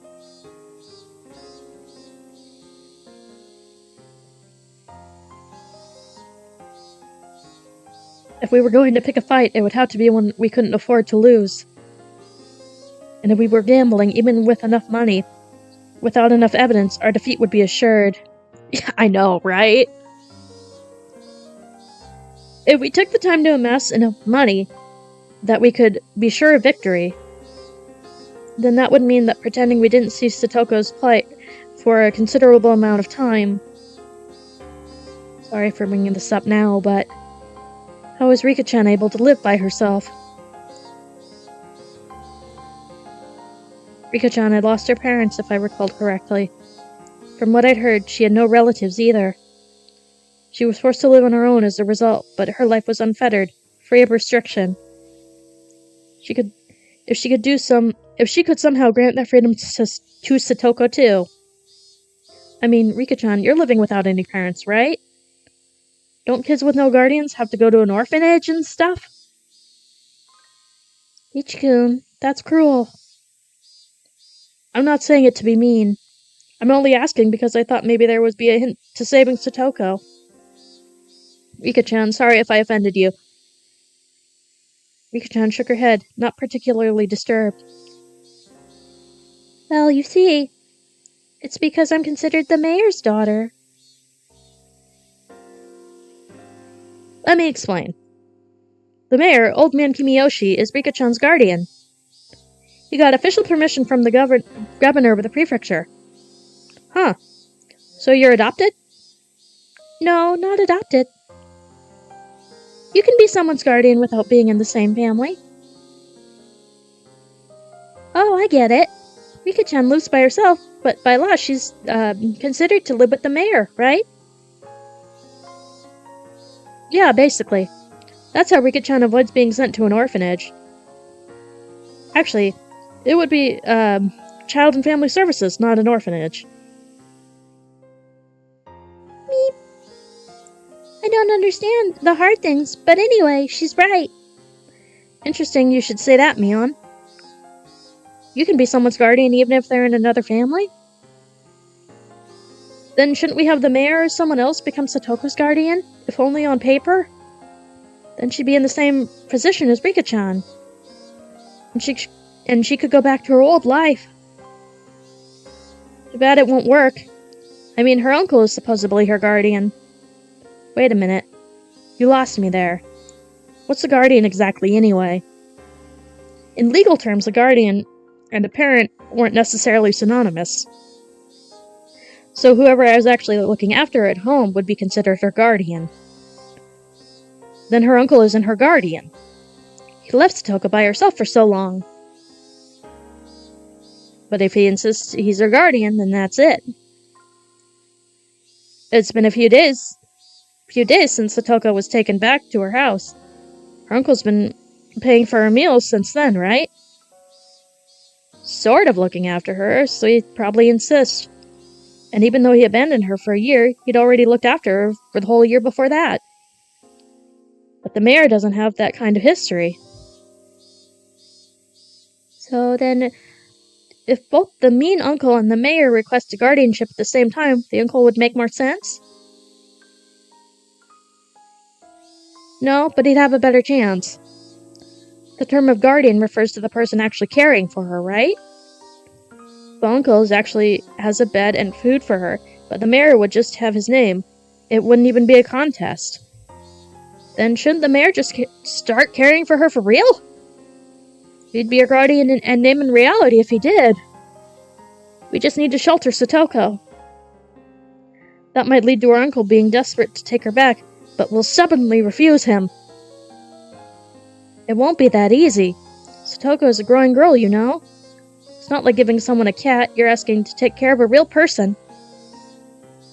And Coach. What about Coach? Coach, I don't know, he's got a lot of money, right? He even said it himself. Even if he's not her real father, Coach would become her guardian.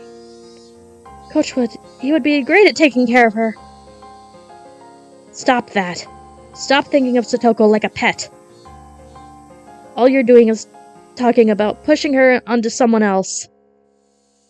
You need to think more seriously about how much responsibility it is to care for another human being. Did you ask him? Did you get an actual promise from him that he'd take Satoko under his care? No, I didn't. But Coach would definitely say yes. Huh, well fine. Even considering the 0% probability of Coach saying it was okay, then what? It still wouldn't work. He wouldn't become a guardian all by himself. That's right. Coach, didn't he say it himself? He was alone, so he couldn't do it. Shit, what the hell? Why is being single such a disadvantage in society? Honestly, fair point. Fair point. Then all you could do is marry into a wealthy family, couldn't you? Is there anyone wealthy in Hinamizawa? I'm not sure. See? It's not simple. It's hard to adopt someone. And you can't go into it thinking you'll push Satoko into someone else just for a little while. Thank you, Zerk. I at least want to finish this segment before I stop. Ugh.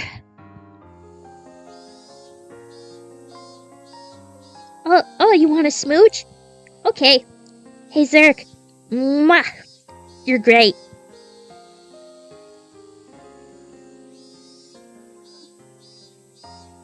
Thanks for being my friend.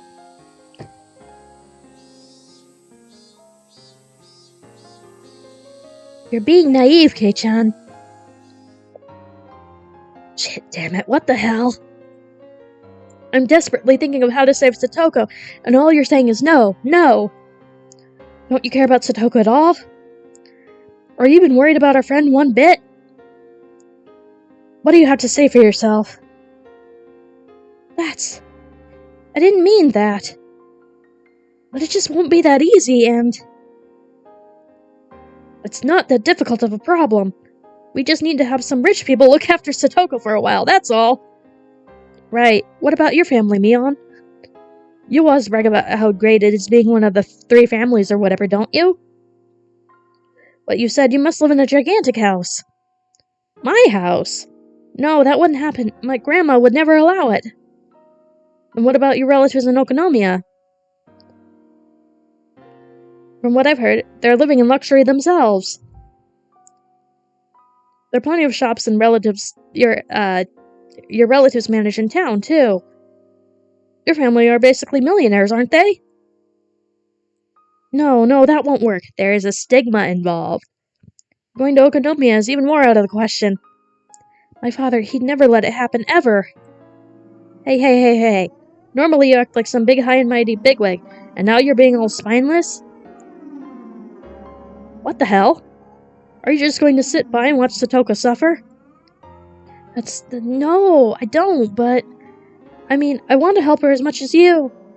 But that's different. A different story. How is it a different story? How can you be so cold-hearted? Your friend is in trouble. What are you if you don't rescue her? You're our president. Our club president. Save her. Save her from this crisis.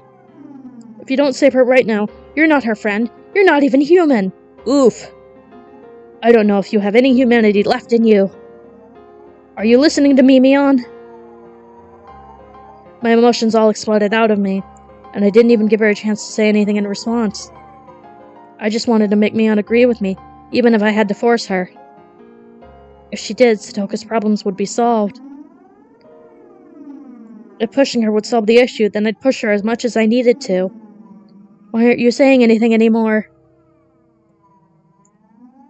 I'm asking you, asshole! Well, say something, Mion Sonozaki. Me?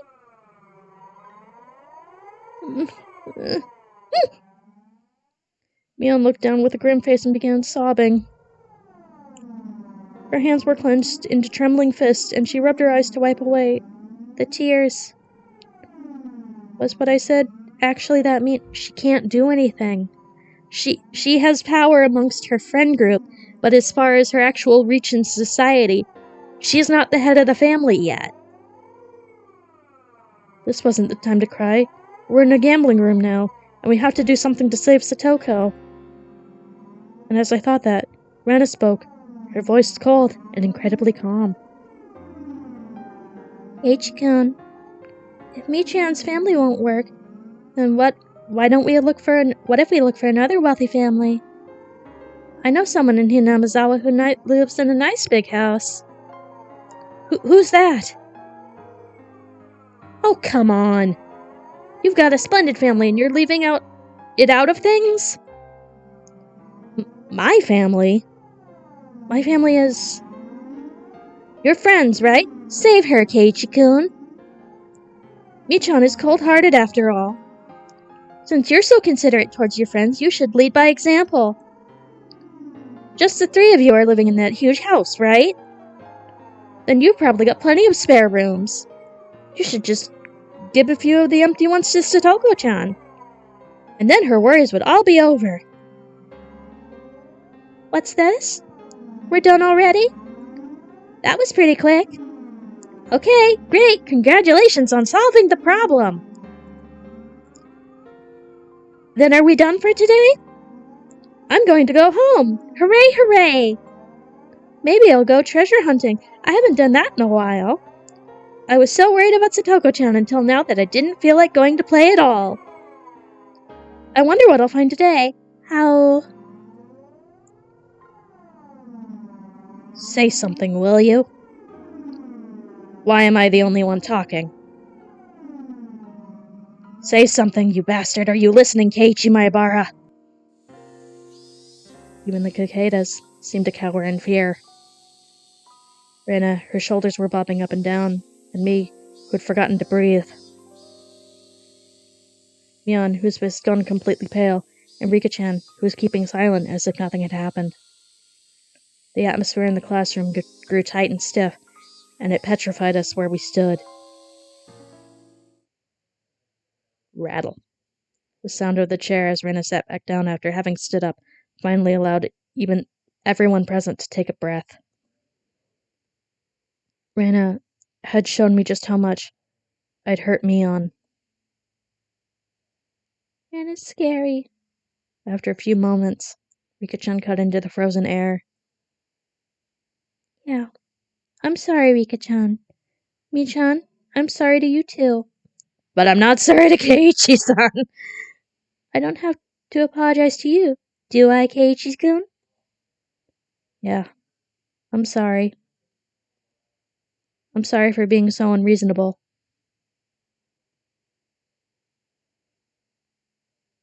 Were you saying all that to me before? You said it while glaring at Mi-chan, so I totally thought you were talking to her. Ren had such strength that you wouldn't have imagined it normally. All I did was spout terrible things as a wave of violent fury passed over me. I couldn't contend with her. Mion, I'm sorry. I lost my cool. Come to think of it, I didn't understand what had gotten me riled up. I thought of myself as Satoka's Nini, so I only had good intentions.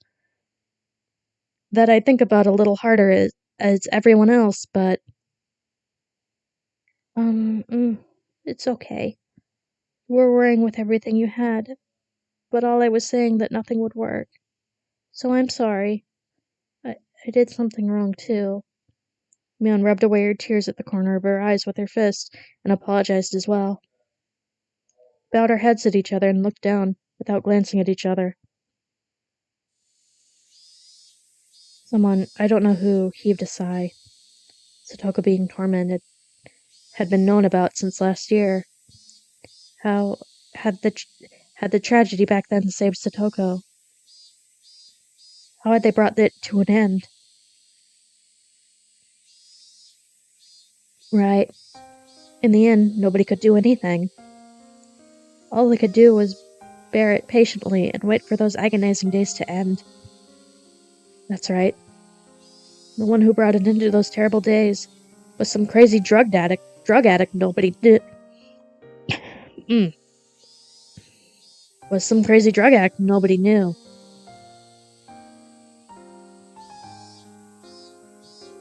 On the night of the Watanagashi last year, their mean aunt had been beaten to death. Yeah, some crazy drug addict nobody knew.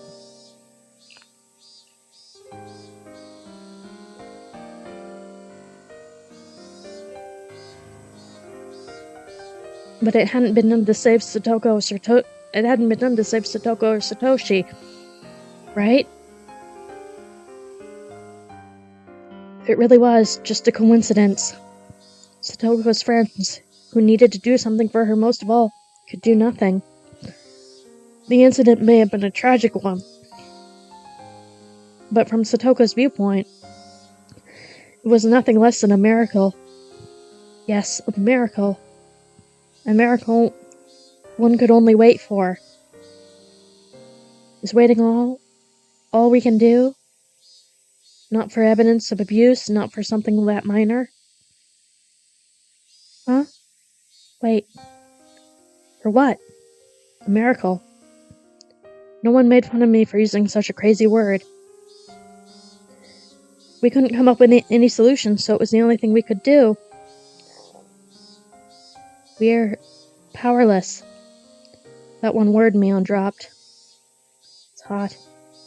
My body was sticky with sweat. I missed a line, but we're going with it. The worst month, June.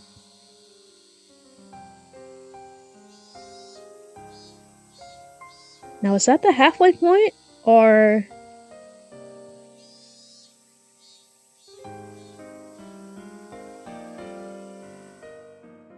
yeah, halfway point. But this is where we'll stop.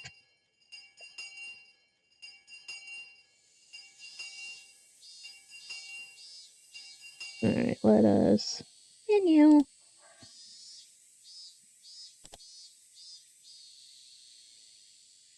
Save there. So yeah, this is the meat of the chapter. But for now, that's where we'll call it. Thank you all for joining me. And just for fun, we'll go through all the cool things that Marshy did. Look at this nice overlay. Look at this logo. Look at this nice overlay. Thank you all for coming. And then there's this one. And there's this one. I've got a just chatting screen now. And now we're at the ending screen. I love them. They're so cool.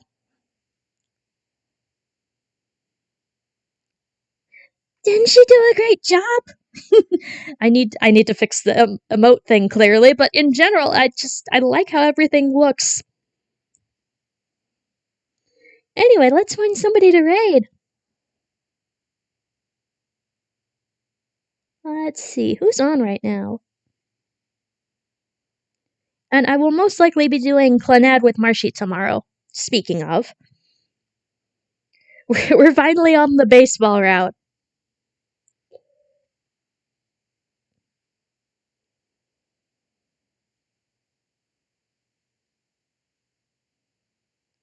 Let's see.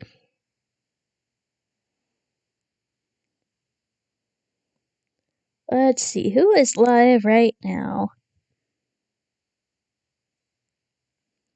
We've got Art, or we've got Baldur's Gate 3. What are y'all feeling?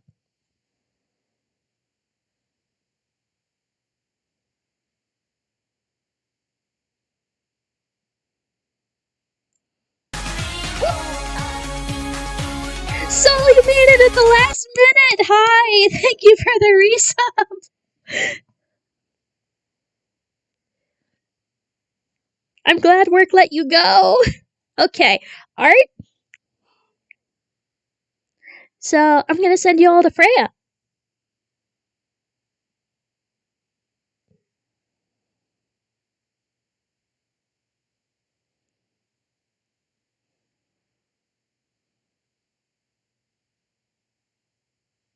We'll do like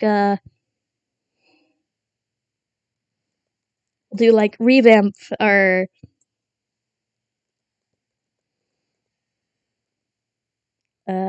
what do we call this? Well, we'll do spooky story time. That's always a good.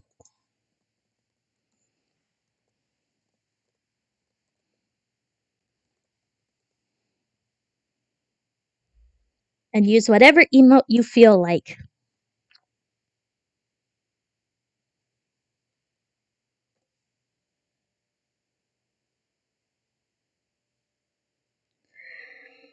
Alright, I'm gonna send you all off.